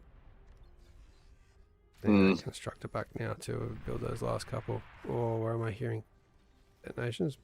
Conversion was cleared out to make space up on the hill. There. A little bit was just here. So Good play. Getting the T2 converter up instead. Detonating is worth it with the T1s. The time it takes to reclaim them, given they only cost 1 metal per converter, it's not really worth it. It is worth just detonating. Now Dominus into the APHIS, so 6 minutes. He's going to get that up too, if he gets enough metal. I expect they should be able to with this kind of a bonus. Yeah. I'm expecting that we should have armies ready to rock and roll at 10 minutes for the Kings. What I'd love to see is Psycho Pew Pew give Dominus his 2 metal extractors at the back. Dominus just operating on the one on the back. Has he been given this one over here? No, Starfall's doing their own thing as well. Having enough energy to keep them running would be nice. See there, Dominus now reclaiming. Thank you very much for following, Mr. Waffle. Too kind, too kind. Welcome.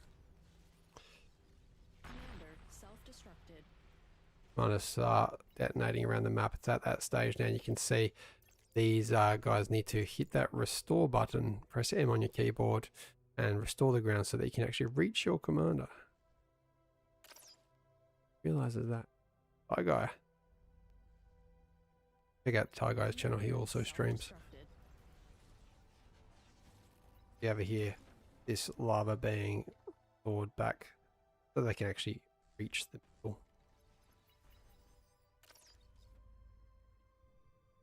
We're coming up to 8 minutes now. I'm seeing a lot of eco. But the armies are still armies and defenses. We're not seeing too much of. Now the first APHIS is going to belong to the peasants, but Grumpiness is not too far behind. He'll have his up very shortly. Into the build power, hopefully into the T3. But what's it going to be for the Kings over on the right?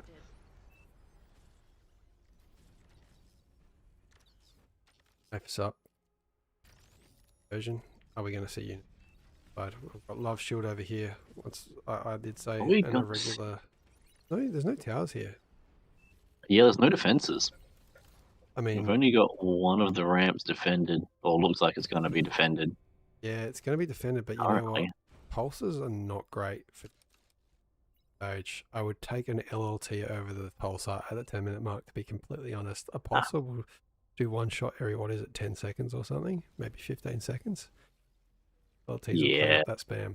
when the go-to is flood the ramp with T1 units, pulsars are not necessarily the answer. Normally you want something like a few beamers, maybe a couple of the lightning turrets, maybe a couple of the T2 pop-ups to deal with anything a little bit chunkier. Yeah. Now, Classic, very experienced player. 2 Fusions, APHIS, struggling to spend all their metal. What is lacking on Classic space? Any sort of defense. If those spiders that we can see are over lining up on the left that are going to be cleaned up by all these LLTs were going over to the right-hand side here, I think Classic would lose their base at the 10-minute mark, because there is nothing defending this. Absolutely nothing. Things If have the done top right had pretty any sort of well. offense. They've built plenty of eco, and eco won't keep your base alive. An army keeps your base alive. Dominus going into some very, very late T3 here. I would have put down maybe a couple T2 units just so that you don't get hit by the spam. But having said that, plenty to defend with. We can see great support Right-hand here. side. Oh, he's There's actually going to be got- enough he's to got hold a things lab off. down there. Does have a lab. Alright, I don't see any real massive threats. As are going for the Recluse coming over the hill. See here over on the left, these sharpshooters. Sorry, not sharpshooters. Recluse are pushing up, and what took them out? Oh, it was got a bulwark in the base. They're going to struggle to get up and over this hill. They might take out some conversion if they show eyes. Classic already got a Razorback out, so why worry about spiders coming over the hill when you can just put a Razorback at the bottom? So I don't mind seeing that. Yeah, if you can just occupy that middle ground, Is that often Potato does going to better put for his- you than having fences in your base. As they're ready to do his thing. Big, Now we massive see the Kikado ticks on with this. those termites. That's going to be huge. Bottom left, we've got ticks that have come out of the kings that have already made it out into the dry sea. Oh wow! Nicely And done. they are going to Right through. wreak absolute havoc out Has there. not happened before, where the dry sea gets pushed and there are no units. Comms will clean up most of that.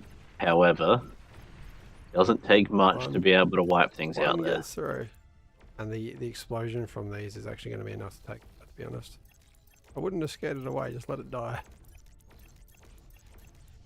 Let it die. How are we going back in the middle? Don't think that's. Maybe it will go. There we go. Let's go.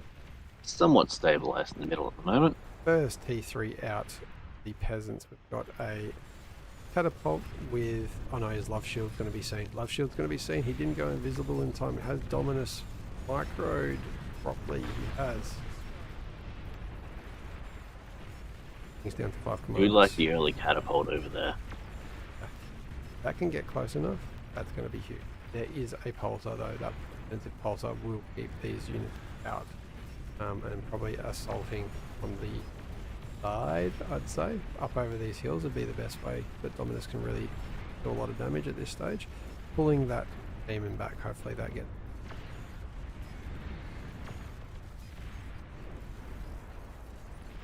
So And this is where those T1 units come in real handy, being able to provide that vision. Classic now. Up. Let's change things up in their base. Looking to be a good map. Good match, I should say. Peasants in the middle, kings in the middle.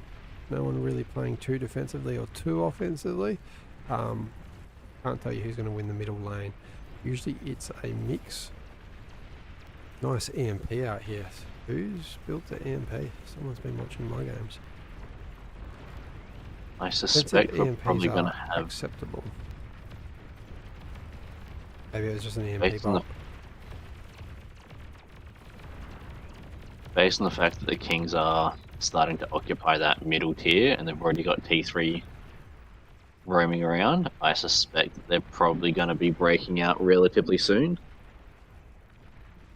And you know what? The King's eco is ahead, which is crazy for this stage of the game. So that 60% bonus is a lot higher than we typically see out of these games. Ominous and We also experienced didn't player. see too much aggression at that 10-minute mark either. There we go, Dominus. We're about to see a volley. And targeting the top of the hills there. Some shots go over the top. Oh, and they're damaging the APHIS already. Almost takes out the build power.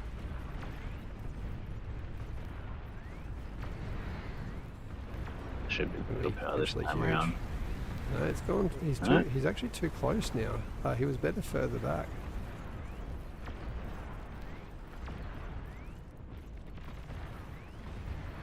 At least they're up there and firing though. That is going to make a difference. Yeah, he's right on the peak of the hill. He's just too close. So doing more damage at the distance. You can see those shots landing all the way back there.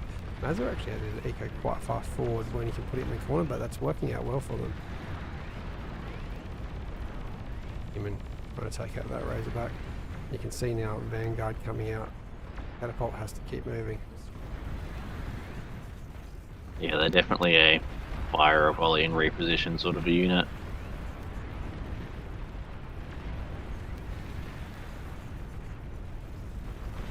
Yeah, as they get further back, they're actually doing more damage now. Taking out the APHIS that's in the build queue.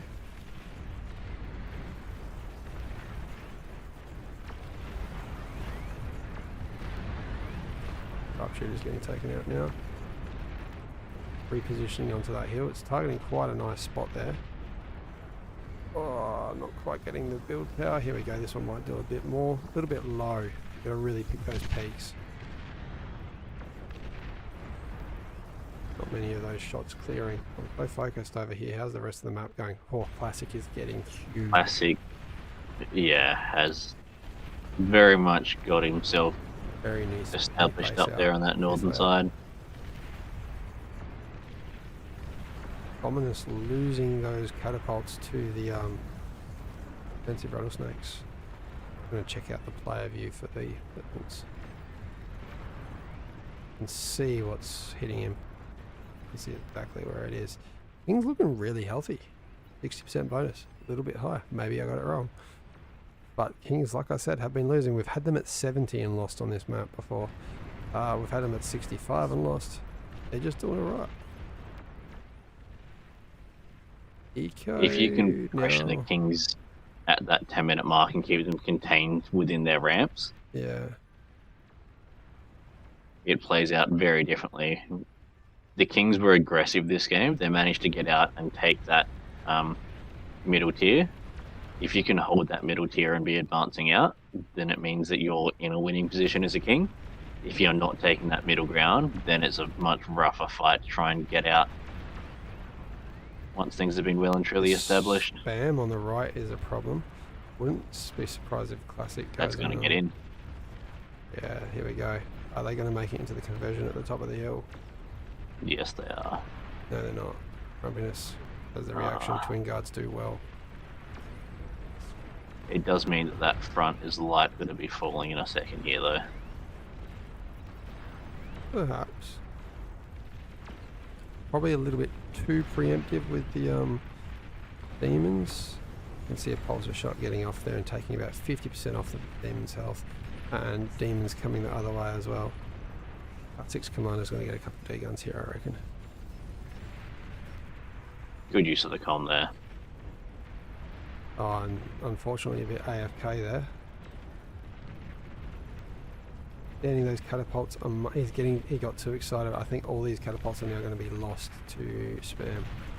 Oh, gets them back out. He got lucky. Pity he didn't just do a little volley up onto the hill there while he was next to Classic's commander. He might have hit all the build power in there.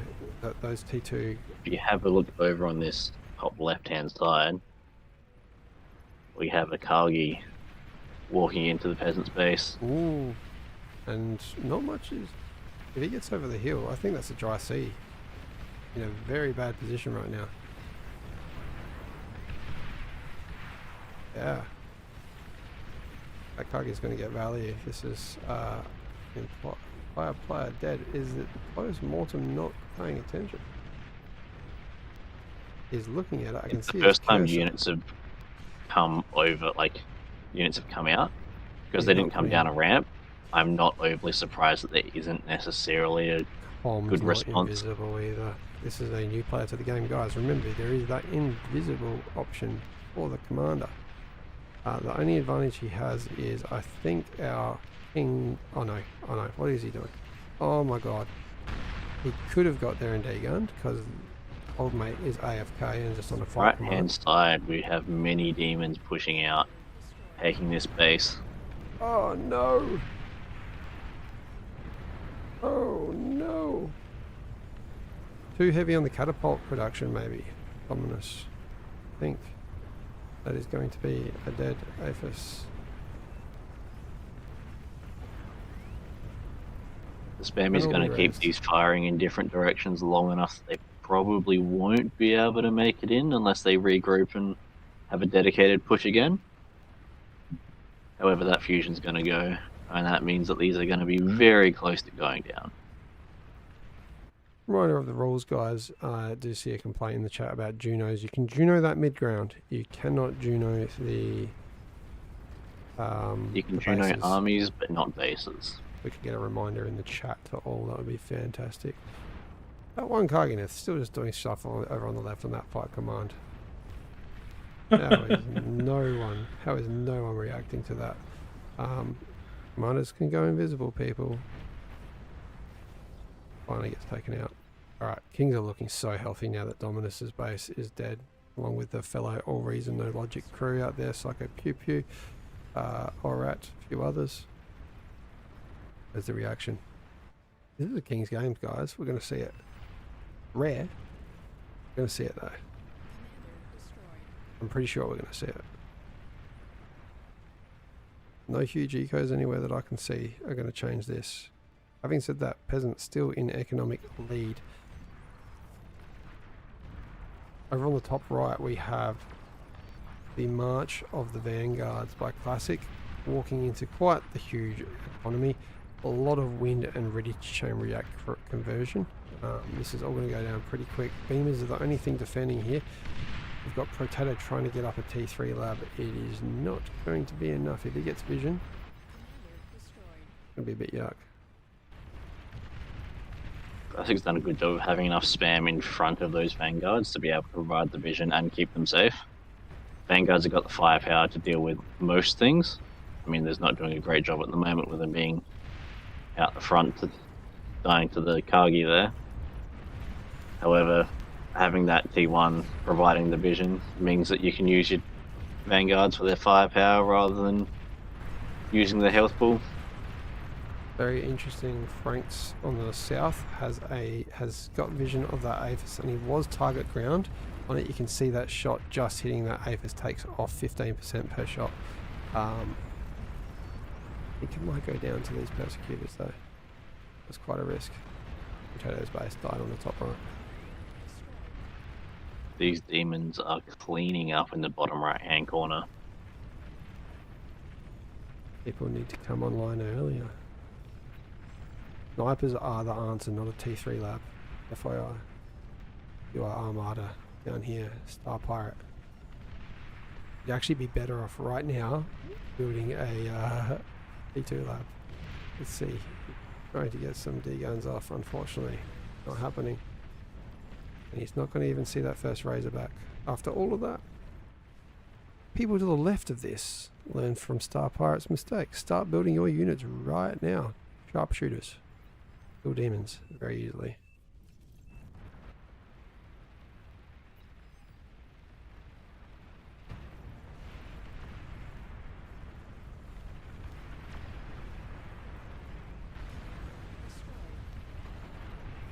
Idle fun. I'm the peasant. I always lose. I'm the ultimate king clutch.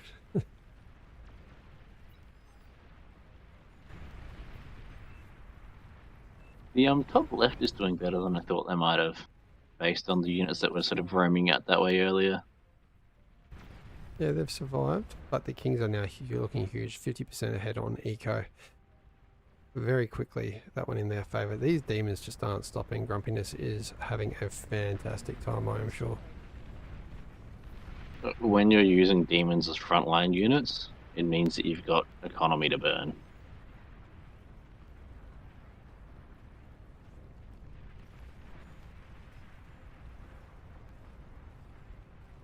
Whilst they've got fantastic damage output, they're not particularly sturdy units. Chronographer in chat is totally right. We should have gone with the data from Psycho Pew Pew's app, gone with a 42% recommended bonus. This probably would have been a bit fairer with these OP players. I think with a 42%, it would have been over as a peasant victory at around about 16, 17 minutes. Yeah, because whilst the... Oh yeah, yeah, 60% was too high, but a couple of things to bear in mind was that on this right-hand side, Dominus's catapults nearly wiped Mazza. The only reason they didn't was because the shots, he literally missed like 10 volleys in a row. Then in the middle of the map, the actual entrance, Tix managed to get in, even with the 3 pulsars and 5 pop-ups. And then we ended up sending in a whole bunch of T3 and T2 units that died to the pulsars anyway, despite having catapults to fire on them ahead of time. The entire map could have been cracked 2 or 3 times over on this right-hand side if for, like, just slightly better clicking. And it was largely only that right-hand ramp that was getting hit with a reasonable force that was kind of coordinated enough to make a decent dent. The other half is at 10 minutes, Classic had no defenses against spiders. There was, again, at 10 minutes, a T1 rush would have absolutely destroyed Love v Shield's entrance without even slowing down. It's yes, 60% does mean that if the Kings get rolling, they get rolling in a really big way. But the damage potential here for the peasants just was not... It just didn't eventuate this time around. We've seen peasants dominate on 60% in this map before. It just all comes down to player decision. Yeah, peasants. Oh, sorry, the Kings are very comfortable. You can see here, Truth Nuke has just a casual 9 APHIS, being enough energy for the whole team to be overflowing energy. What's interesting is if one catapult hit this base, right, is very susceptible in that location, and that's another thing. Right up until basically now, the Kings have controlled this section on just by the left-hand ramp down to the peasants. That's a great spot to hit this corner here, which would have splashed everything in the base with catapults. Look how well there are so many places that the peasants can use catapults to force reactions out of the Kings that just weren't utilized. Buggies and demons falling like nothing. Those sharpshooters did so much damage, but with the spam now coming through, I think they should be able to push through, given that there are a couple juggernauts there as well coming out of Grumpiness. Those jugs are going to make a pretty big difference. Do we have a spicy geo over here? We do not. It's Prude. We do not. It's Prude. We appreciate the players that use the Prude.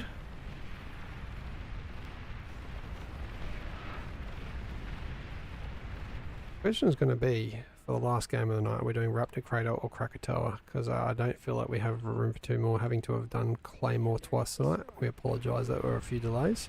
At least the lobby's running this week compared to last. It just, I think we gave up after about an hour and a half. There's even a behemoth on the top left there coming out of Vanderpanda.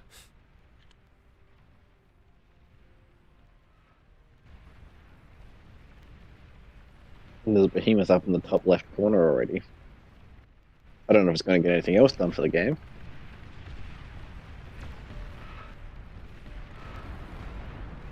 Let's see how fast those sharpshooters take out demons. That is the right answer. That is the only answer. Not really.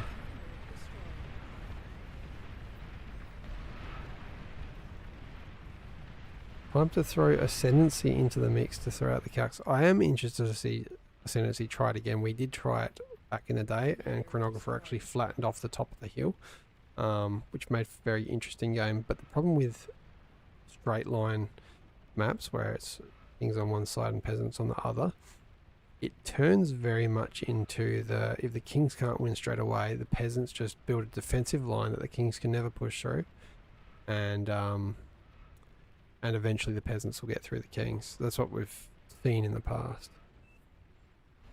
It means that the back of the peasants are very safe to just be able to eco, whereas if they're only sort of have one layer of players in front of them, then once that front line gets cracked, they're suddenly open and exposed. Whereas if there's 4 or 5 layers deep, then it becomes a much more challenging fight to get through when your attack avenues are basically forward, rather than being able to maneuver around some of the worst of it. That's exactly right. Yeah, the Proclaimers are on board with that theory. They don't want to be walking 500 miles. If the kings are in the middle, much shorter walk. That is a lot of demons in a good choke point. This is when you want to be walking Sir Dam. Self-Ding, going invisible is more important right now because you are not getting there. But with only plus 40 energy, it wouldn't matter.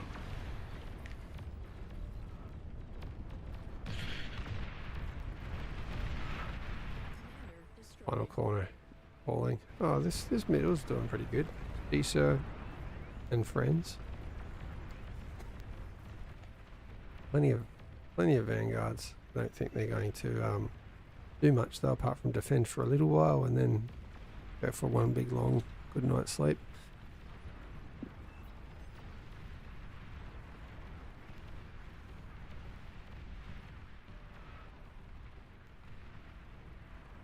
Maybe Ascendancy would work if you turn structures off. Full stop. What do you guys reckon? I mean, I feel like, what, 7 comms versus 100 comms would be a pretty rough matchup. The kings, it would be a matter of the kings would work their way down the hill. Well, do quite a bit but of with damage. structures off, what? It's not like they're going to be able to out heal the damage. Even if they all work together, it's still 50 comms. Yeah. Comms don't benefit from tech. What I'm saying is the kings will be able to get down the hill a lot quicker until you want the back line for peasants to come online at a certain stage to catch the tech level. Because yes, 50 comms could de-gun a lot of T3, but if you went down with T2, there's some good trades there with the Caesars sharpshooters. Very nice trades.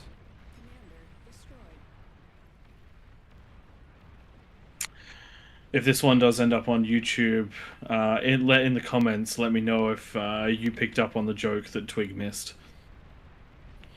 I definitely missed. I can't multitask, you know this. Well, actually, since this is live, if anyone picked up on the joke, then please do let Twig know in the comments. Let me know what I'm slow on. You got it, Prey? What was it? Chrono got it. I don't believe you, Chrono, unless you can tell everyone.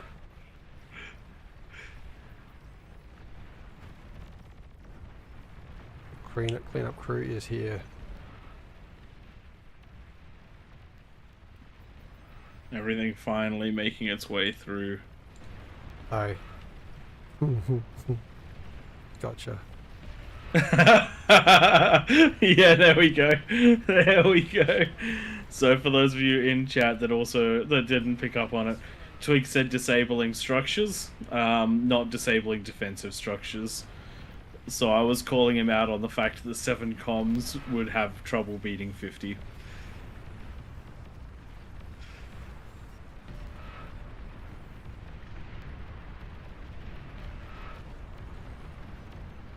Where is it? Oh, there it is. There's our last commander.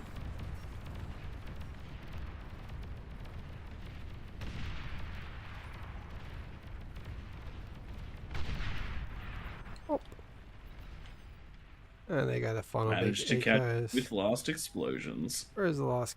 There we go. Dio Brando, I swear, has the last comp like every other week.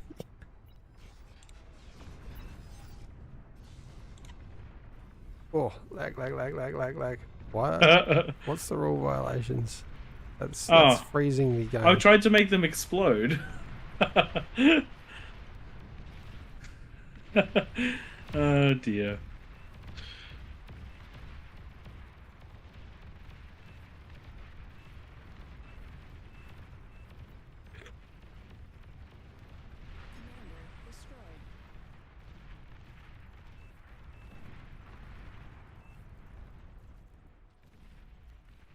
Alright. I did try to make it go boom. It did not go boom. I don't know why it did not go boom. Usually that makes things go boom.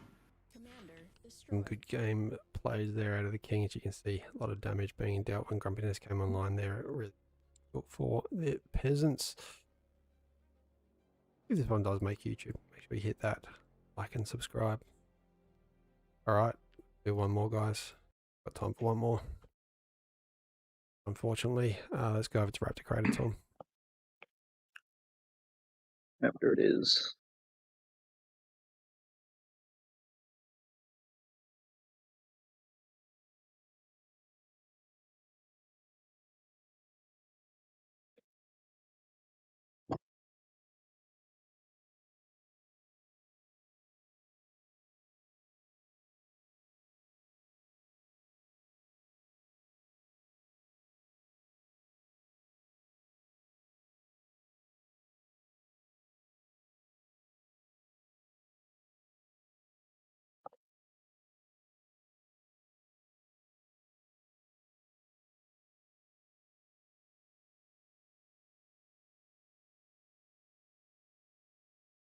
We invite 9 commanders down there into the kings.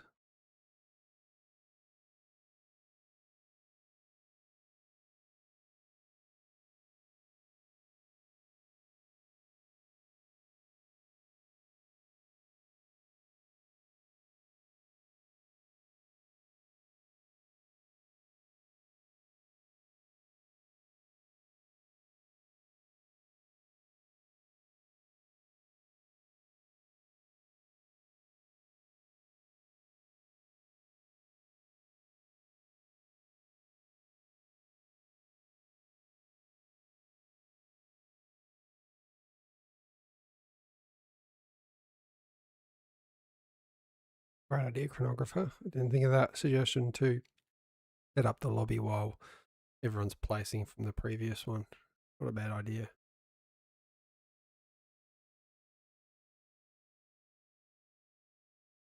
Tom, I reckon you've copy and pasted the short version of that tweak def.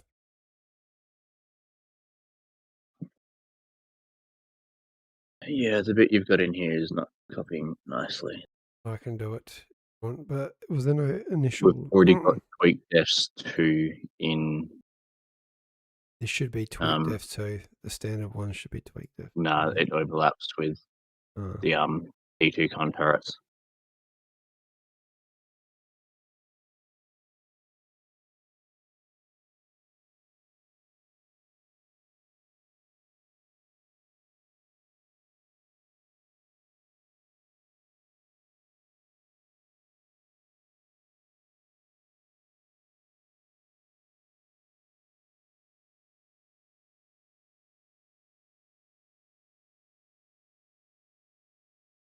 Guys, just making sure the lobby gets set up properly.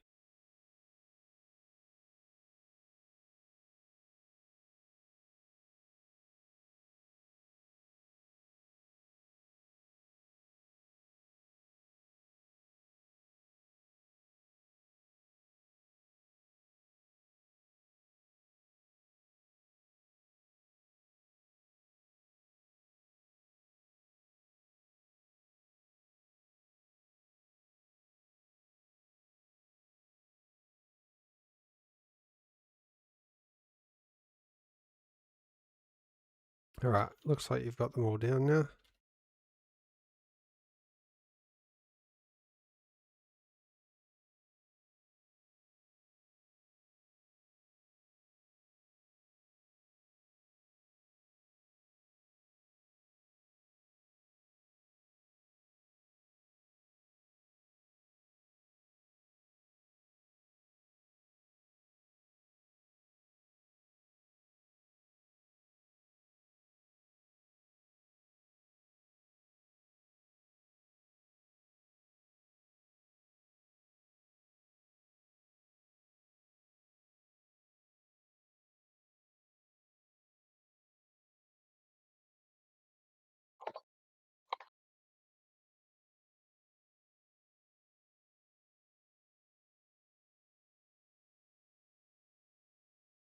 No hidden bonuses, there's one.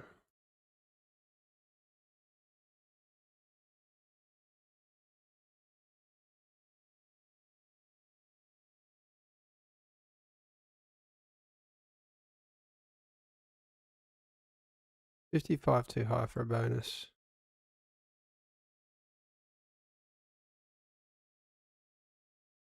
Trying to entice people to go down and join Team 2.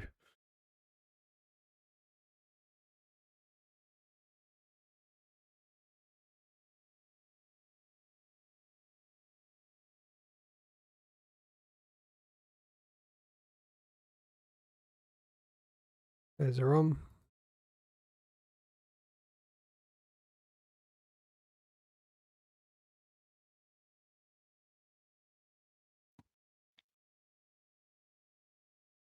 Oh, you boys have joined the middle. Someone's gonna.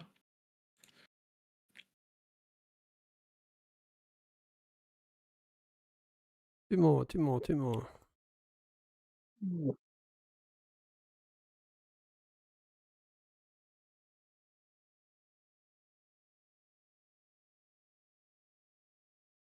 There we go. Welcome, Ritual. Thank you, thank you. One more come. One more come.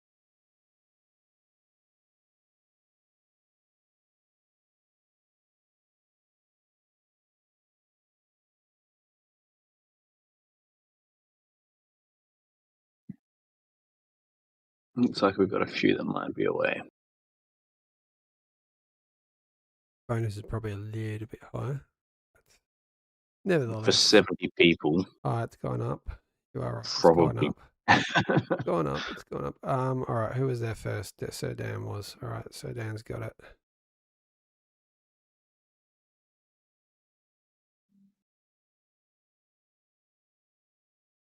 Okay. Either you or Torta, Mr. Tank Tom. Your call. Things. That's already up, people. We're going to kick this one off.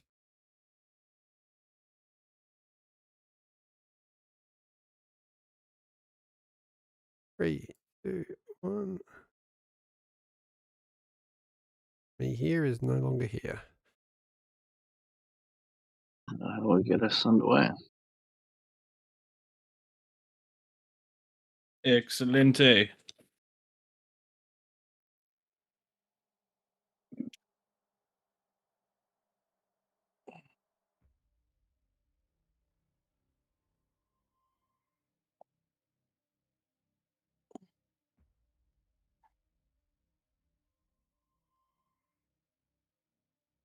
Welcome, Commander.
You can see the kings lining up in the middle. Typically, you'd have one king take all of those 8 mexes, and then every other king.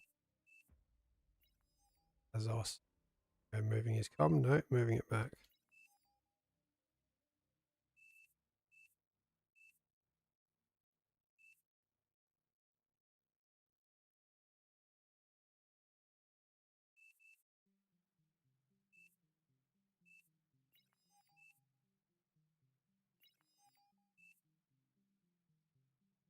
If your tips, if your pings up here, what is happening?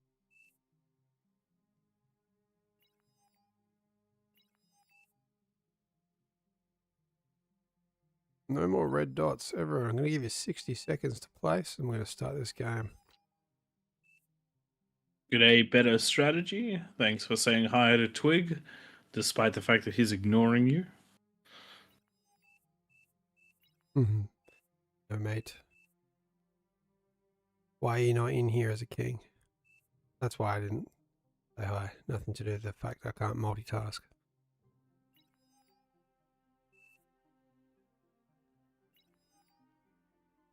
Better strategy, by the way, guys. Another player who streams the game on Twitch.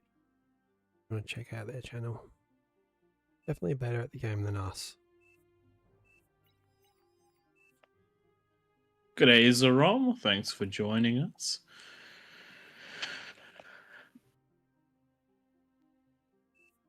Zerom was here earlier, but you went quiet for a while, and then I went to the stream and it looked like it was did it die or something? No, I was just dying. Happens. Yep. So Right. I put myself on mute for a bit so then I'd be available for the last game. Yeah, your cough's not been great. Anyone wants to donate to AllReasonNoLogic, just go towards Praetor's cough lollies. That's where our entire fund goes. Once it starts, it just doesn't stop for a while. All right, let's see if we can get it there again. Starting the game. Battle started.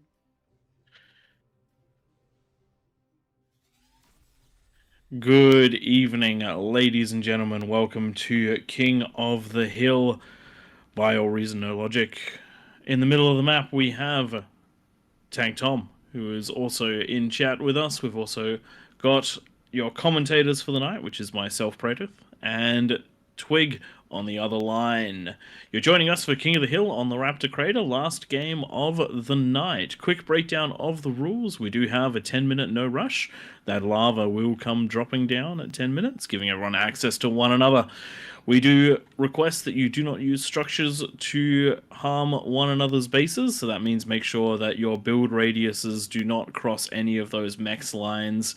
A little bit more nuanced than that, but at the end of the day, it's all it is a community game. Essentially, just don't use your structures offensively. Air is turned off. Plus, I do believe we have a plus 55 bonus for the kings, and we do have 66 peasants around the outside, so it should be a pretty damn good game. Objective is to wipe out the other team, and to do that, kings are going to have to break these ramps. Peasants going to have to do exactly the same thing. Importantly, we have these co-op corners. Each corner has the opportunity to come online as hard or harder than the kings, but they have to work together to make it happen. Kings, on the other hand, can kind of do it all on their own, and they have to, because they have 2 ramps each to defend, and if they don't, they're going to cause trouble for everyone in the middle. Good luck to Fazos in the middle, because right now he's up against a corner that is dropping down their T2 lab, and it should be up in about 30 seconds, if not less. Yeah, I would not want to go up against the Dominus corner. Earlier tonight, I was up against the Dominus corner on Claymore, and they cleaned me out. Yeah, it's tough. Maz are there with them, and wouldn't say this is a great commie eco because they're not giving the meta. Oh no, we are seeing Max and others in the chat. Yeah, they are sending everything to Dominus and Mazza. There you go. This is going to be very powerful.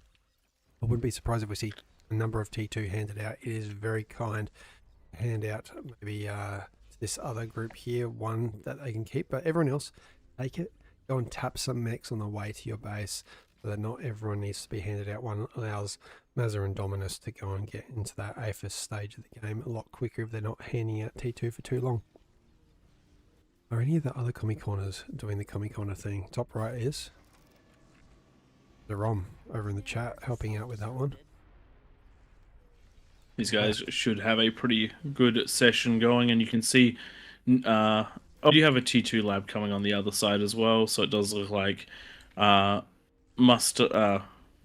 idea, is going to be building their own T2 lab. You can see this one, it's got an ETA of sometimes 7 minutes. That is not ideal. When the other lab is basically up and on a line, if that metal was pumped into this lab, it would be done and a T2 would be already building. It's the importance of the co-op in these corners. If you pick one of these corner positions, I would highly recommend you do it with the acceptance that you will be working together to do it.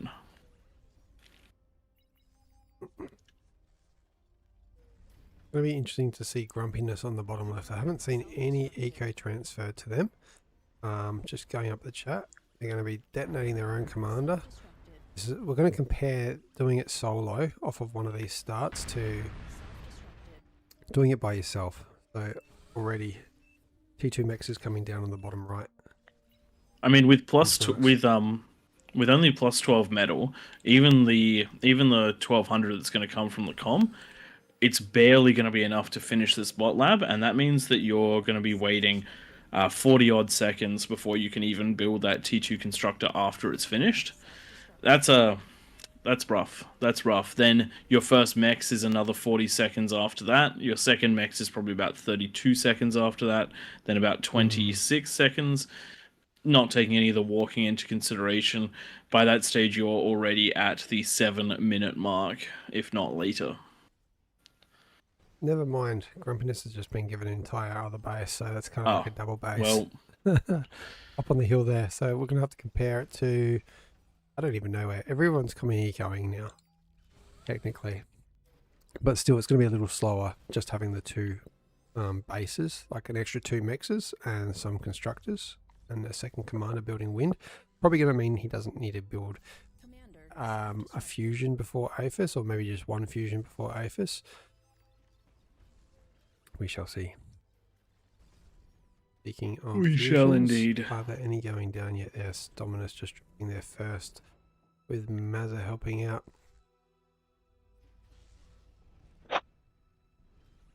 Top right. Oh no.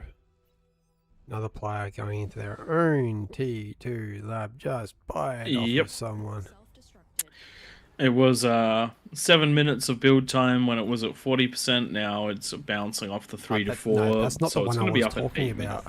I was talking about the one that's right up the top. Oh, come on. Come on. Why?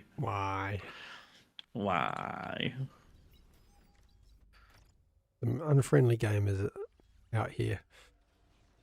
We're completely ignoring. It looks like top left-hand side. Tom doing? And he just got his T2 lab out. Top left-hand side is 4 T2s, 5 if you count the one on the low ground as well. I thought they were coming. Oh my god! 1, 2, 3. No, you are. Sorry. 1, 2, 3, 4, 5, 6, 7. 8. Oh god, 7, 8. Oh my god, 9. 9 T2 labs in this one corner. That's almost 30,000 metal. 10 if you include Maddo Ezzy on the left. It's basically 30,000 metal going into T2 labs. You combined will struggle to have 30,000 metal at 10 minutes. Alright, I'm just going to select bottom right. I'm selecting bottom right amount of players. They are currently producing 47 metal, 303,000 energy. Compare that to the top right, same amount of players. 66 metal and 1200 energy.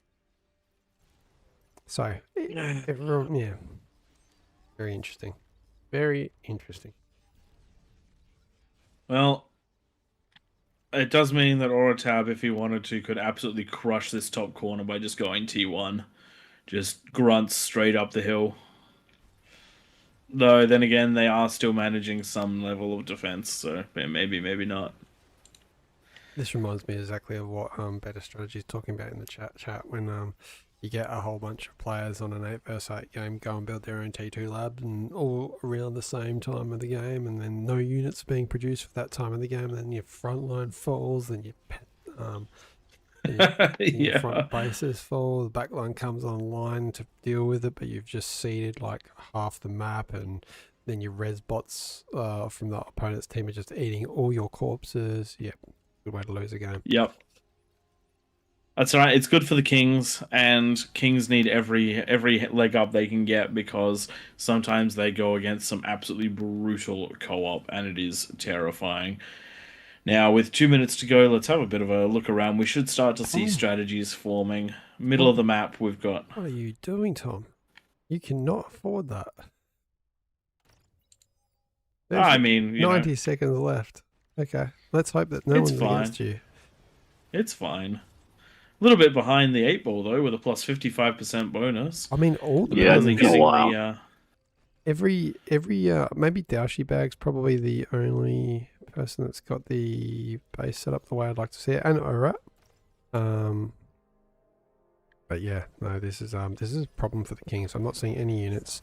I'm seeing, Tom, another thing from you as a criticism, you play King of the Hill, you got to tell your teammates how to play the game too. I am doing bad enough keeping myself alive at the moment. I'm not looking at anyone else. Bazos and Ritual. When was the last time you played bar? Not necessarily cast bar, but played bar. Don't need a pause, by the way, guys. Just leave it. I'm going to just...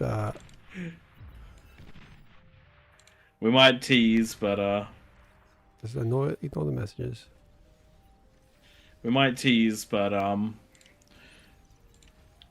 it's you do have to give Tank Tom some slack. It's not like he's had time to do any of that.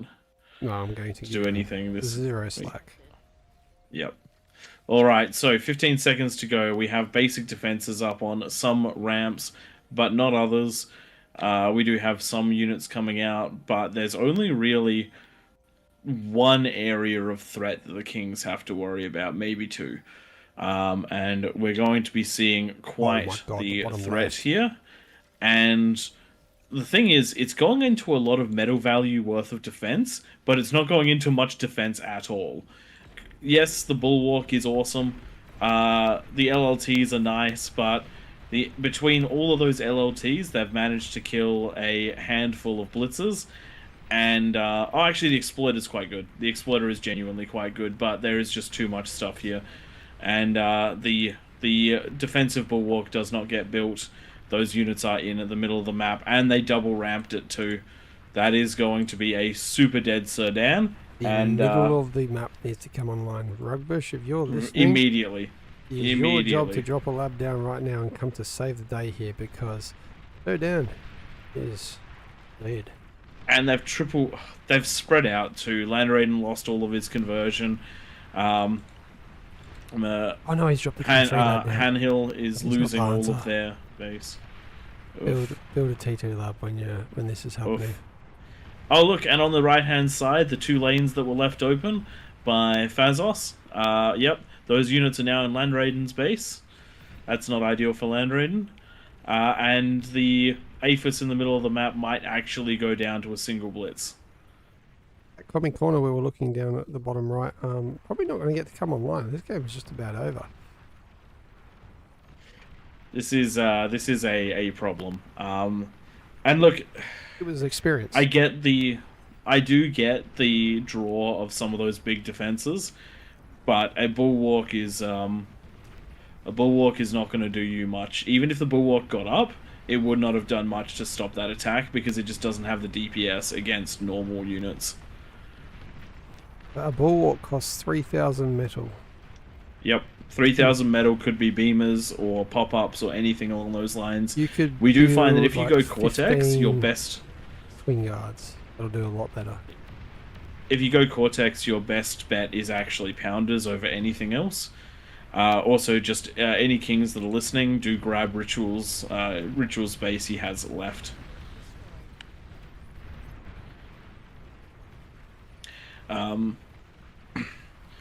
is definitely going to be a rough one for the Kings now, because we have 2 lanes of Ingress and they're not directly next to each other, which means that we have Landraiden who is pincered. That means he's going to take a lot of damage very, very quickly. It's going to be incredibly hard for him to survive. And now we're also getting pressure coming from the top, because they're top right, because they've recognized that the units are being pulled in order to defend.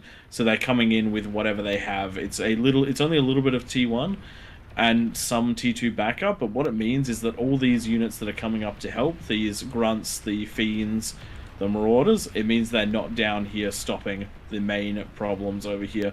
One of the things the Kings have to consider in this situation is, can they afford to get up units that will have staying power so that their force can build up over time? And they're building the right things right now. Pounders are going to help a lot in this situation, because they are quite chunky and they're very good at taking out those spam units. But it's really important to try and make sure that army value is on the increase, not the decrease. But that is a very hard thing to do, because usually the high DPS units you need to contain something like this are not units that sustain. Top right, Rugbush tries to push out to take out those managers, but they pull back in time, taking out all the spam, but losing a couple marauders in that act. Has 9,000 metal in the bank. Really needs to get that build power down, trying to do so. Next big push is coming in. This time it's coming up from the left-hand side. Large number of scouts coming in. Unfortunately, the scouts have decided that they want to try and push up into Orotab's base. Orotab currently defending with a couple of beamers, defending with the Pitbull and the D-gun as well. Going to be a tough one, and the Razorback has gotten out. Unfortunately, those units' value is now very limited. Tick's trying to get in and do damage, but nothing quite. I do always recommend trying to push for the... You don't have to worry too much about killing defenses. Just try to get the damage done that you can. The peasants just flooding units in now, spreading out, and they're looking to try and destroy some of the other defensive bastions, like the one in front of Landraiden. They've managed to take out some of the T2 stuff there, but there are plenty of twin guards here with a high enough fire rate that they're struggling to make it through. Again, with the bulwarks on this right-hand side, Fazos has tried to get up a bulwark. Unfortunately, it's just not the defensive unit. They take so much to get up, and it's not going to help against the T1. Does look like Orotab has been cleared out as well. Just too much fight coming towards him from too many lanes. It's so important as the Kings to defend your lanes, lest things like this happen. Razorback trying to hold out, getting it gunned down by grunts. Not what you want to see as the Kings. Now, looking at the income, I would say that the Kings are in some dire straits. 2,600, almost 3,000 income for the peasants, and only 700 for the Kings. Kings are not going to be able to out-eco their way out of this position, and that's even with minimal reclaim happening at the moment from the peasants. I think they might even be... Yeah, the peasants are rezzing the mexes inside of the King's bases for that extra little bit of income. I love it. I think if they can hold it, it'll pay itself off. Can the peasants... Oh, sorry, can the Kings last until the 20-minute mark? They've got 4 minutes to go. I mean, I think they've got a chance, but it'll all come down to the unit spread. These brutes are going to do a lot of damage, and it's going to come down to targeting priority out of... has been targeted. Oh, that thing's super dead. That thing is super dead.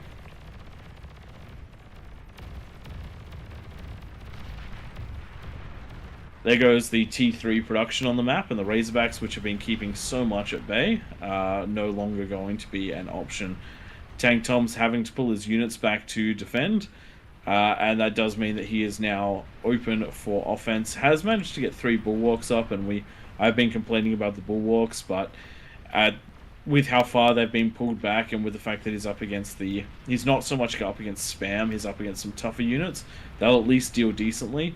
I do think that a couple of pop-ups and rattlesnakes would have been more efficient, but you build what you can with what you can. The loving Dalship, and unfortunately, just going Tremor heavy, just like I'm going to defend the life out of my base. If I fire down the ramps, all units will take damage. Yep, and look, it's not a bad strat. It's not a bad strat. It's dealing damage.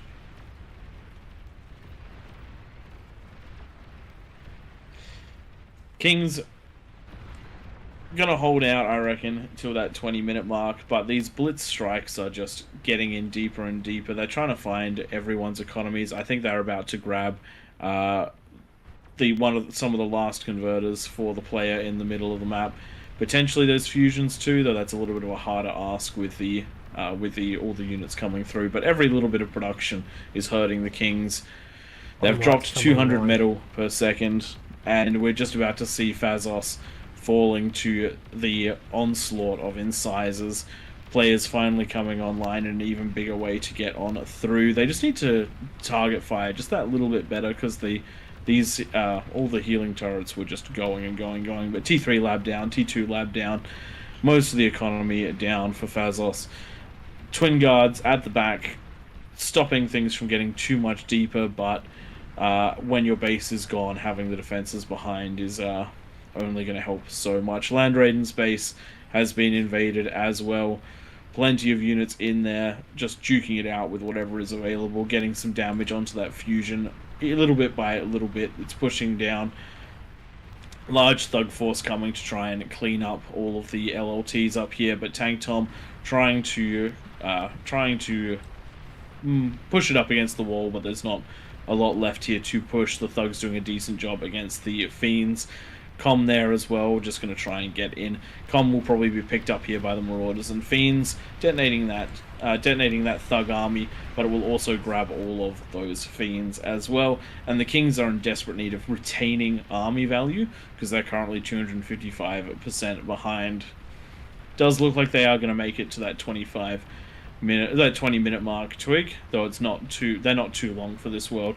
The last big economy, the second to last big economy from Daoshi is under severe threat right now. The fusions are exposed. The advanced converters are exposed as well. Yeah, dirty game there. I think Tom having to send units in just about every direction, and all those ones he had in the middle cleaned up. I'm alive. You are. Can you be the last person alive? Just turtle up. Stop that experimental gantry, Tom, and just turtle up. I don't reckon you're going to get any units out of that. You might get one if you're lucky. What's that one going to be? Is it going to... Surely it's a demon. Yeah, why do you think I'm building the thing? Demons, good call. Good call indeed. Interesting. Is Tiger going to make it? Oh, has been spotted by Land Raiden's com. It's going to be a double com-splosion. And it's deep enough to at least grab the convert. Oh no, maybe not. I'm just alive. Holding off. Shouldn't be, Just but I'm holding alive. off. Tank Tom, Everyone's 3 comms just left. bypassing Daoshi bag. It's the tremor effect. Everyone's scared of the tremors. It's just all going for Tom. Tom is gonna struggle a little bit here. The 360 is getting a bit rough to deal with.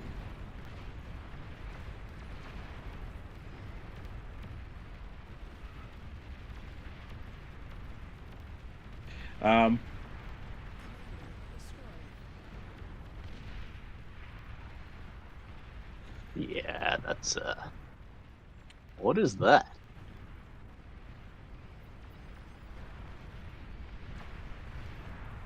What's what? Tom needs energy to shoot with that thing.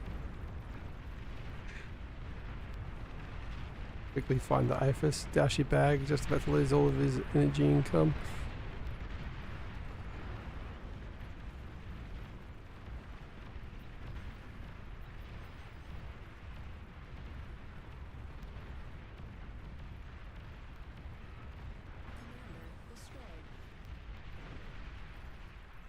That is GG right there. The Kings did well with the hand they were dealt. I think I'm pulling in the most resources so we can have the most resources lost. Game over. Well done, Look, It was I'm guys. gonna a call that a win. It was a game of many kings with a little bit of a lack of King of the Hill experience, I think, that one. Knowing to get the units out and the defenses in time for that 10-minute no rush over that on that. It was also a very well played aggression from the bottom left hand side. They really came in and knew what they were doing. They pushed all the many people, and they all pushed all their units at the same time, overwhelming those defenses in a big way. Funny thing there, Psycho Pew Pew.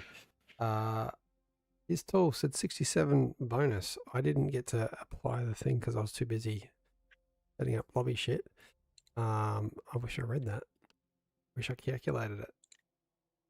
It is what it is. But hey, I don't actually think a Kings. 67 would have made that much of a difference, because when a king breaks at 10 minutes, it's very hard for the kings to come back. Peasants 1 win away from getting 50 wins in King of the Hill this year. All right, ladies and gentlemen, I think that was the last game of the night. All right, anyone in chat, what map do you want to play? We're just going to send everyone out against each other. We're going to have a good old, like, what's that, 40 versus 40-ish game. Tell us the map you want.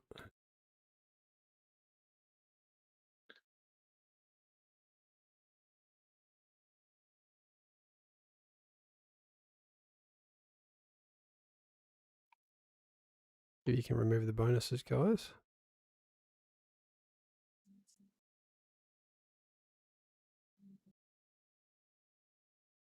Sounds like we've got one vote for Supreme.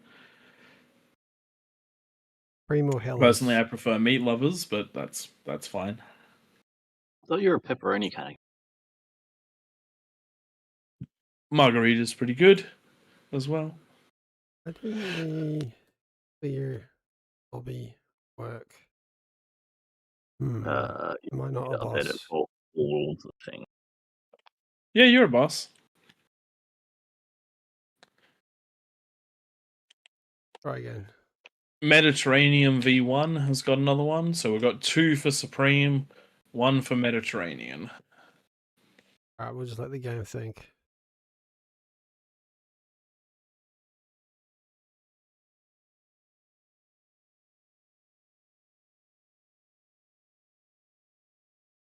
Inverted special glitters.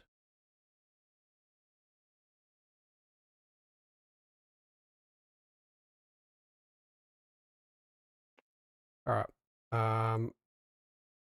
We'd have to change it to custom from team, wouldn't we, to do inverted, which would remove our ability to good shout. Have this many people. Okay, we are just going to go. I think we got a lot of Supremes. We got extended glitters. We've got 2 for Supreme, 2 for extended glitters, and 2 for Space Donut. I'm not going to do Supreme because that gets played so much after the end of these. That's 3 for extended glitters. I reckon it's extended glitters. Extended glitters. There we go. Done. Perfect. The big game. It's a big 34 house. Supreme is a free-for-all map is rarely played. That would be interesting. Unfortunately, though, we're not going to host that because it means someone dying straight away and then having to sit there forever for the next game if the moderators want to keep this one going after us. Interesting. We're playing it left to right. Someone's changed it up. I did. I like it. That's cool. Still got someone's still got bonus. a plus 55% bonus. Let's fix that. Found them. Oh, that's gone. Thank you for pointing it out. If someone leaves the game and joins back in, we do. And now he's got 100. I don't know how that happened.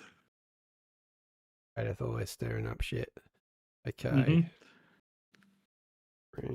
Guys, as we're about to end, if you want to hit a follow on the Beyond All Reason official or over on the All Reason No Logic channel, that's much appreciated.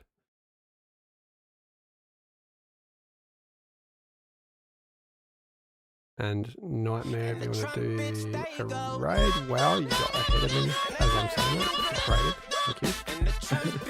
Thank you very much. I was going to say raid 2 pumps in this game, and we're. Oh yeah, we can raid. Well, we can raid 2 pumps. That's also fine. While you're here, though, if anyone wants to leave us a follow or anything along those lines, we would greatly appreciate it. We are 3 away from our next follower goal. Because we're just finishing an ad right now. Go again. Right. Yeah. So anyone that wasn't a subscriber just would have missed Prater saying welcome, and feel free to subscribe or follow. We don't say.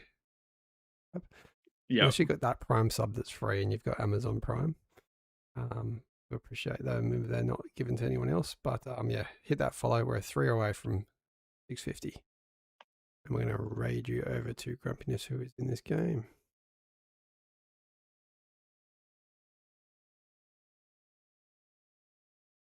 All right, let's get that ring on. Let's get everyone ready, and let's kick this one off. So baby, give me that. Let me give you that. Someone did subscribe. Thank you so much. Who was that? Wait, you did? Thank you. Thank you. Who? Let's have a look. Chronographer gifted a tier 1 sub to Smitch. Smitch, thank you for joining us. Chrono, thank you very much for the gifted sub. We appreciate it like crazy. You guys have been with us from the very beginning. Guys, you never have to do that, but when you do, it really does mean a lot to us. Prater has some cough lollies for next Sunday night. Yes. And it's the good, and I'll be able to afford the good ones too now with the I think is it lidocaine? It's the stuff that numbs your throat. Oh yes, they are good. I'm after being sick recently. I'm down to all the ones at the back of the cupboard that have melted over 3 separate summers and stuck to the alfoil. So you have to pick all the alfoil off as you go. That was me the last few weeks. I've only been there for 3 summers. Yeah, 3. When they've got a best before date of like 20 odd years, and you find them 10 years out of date, you go, huh? It's mostly sugar. It'll be alright. All right, I'm gonna have to start speccing the people downloading just so that we can get this one started. All right, and we will do that raid once we get the game kicked off. Once again, thanks everyone, and thanks Chrono for the gifted sub and the ongoing support. Chronographer is the man behind the Koth map modifications, as well as Dominus for Krakatoa, but Chronographer is the OG. He has edited these maps so that you've got the lava dividing the kings and the peasants, or the acid for Claymore. So give him a virtual pat on the back for helping us out. And if anyone has any ideas and wants to help implement anything, we very much appreciate it. We've had like a Pew Pew still recently help us out with still for the mod tools, which you can see in our game in the stream. And then yes, like a Pew Pew with this assistance with getting the very accurately getting the suggestions for. There we go. Thanks, Pro. No, that was Tank Tom that managed to catch that one. Okay. Anyway, yeah. If anyone ever wants to help out, and one thing I need to try and fix is this moderation message does confuse everyone. I'll see if I can figure out how to change the text of that. Say ignore this message if it's not you, kind of thing. Because I feel like we can probably just turn it off because it's probably causing more confusion than not. The problem is, the reason why I've promoted putting it on it is we actually get a little bit of abuse in the background, DMs and etc., which is quite unfortunate when we're hosting these things. For people like saying, why'd you delete my stuff and all that. If you get a big message on the game with a lightning bolt coming down and striking the thing, it's like, okay, probably done something. That's why we do it. Anyway, on that note, welcome to Extended Glitters, left to right, east to west. Going to raid over to 2 pumps. Yes, we are. And while Twig's organising that, look, one of the things is it is also possible that we do get something wrong when we moderate. We do try our best not to, but it does happen. And I did delete someone's pulsar, but I added it back again beforehand, before it made a difference. Alrighty, let us raid over. Thanks for joining us, everyone. We appreciate it. We will catch you next time.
Yeah.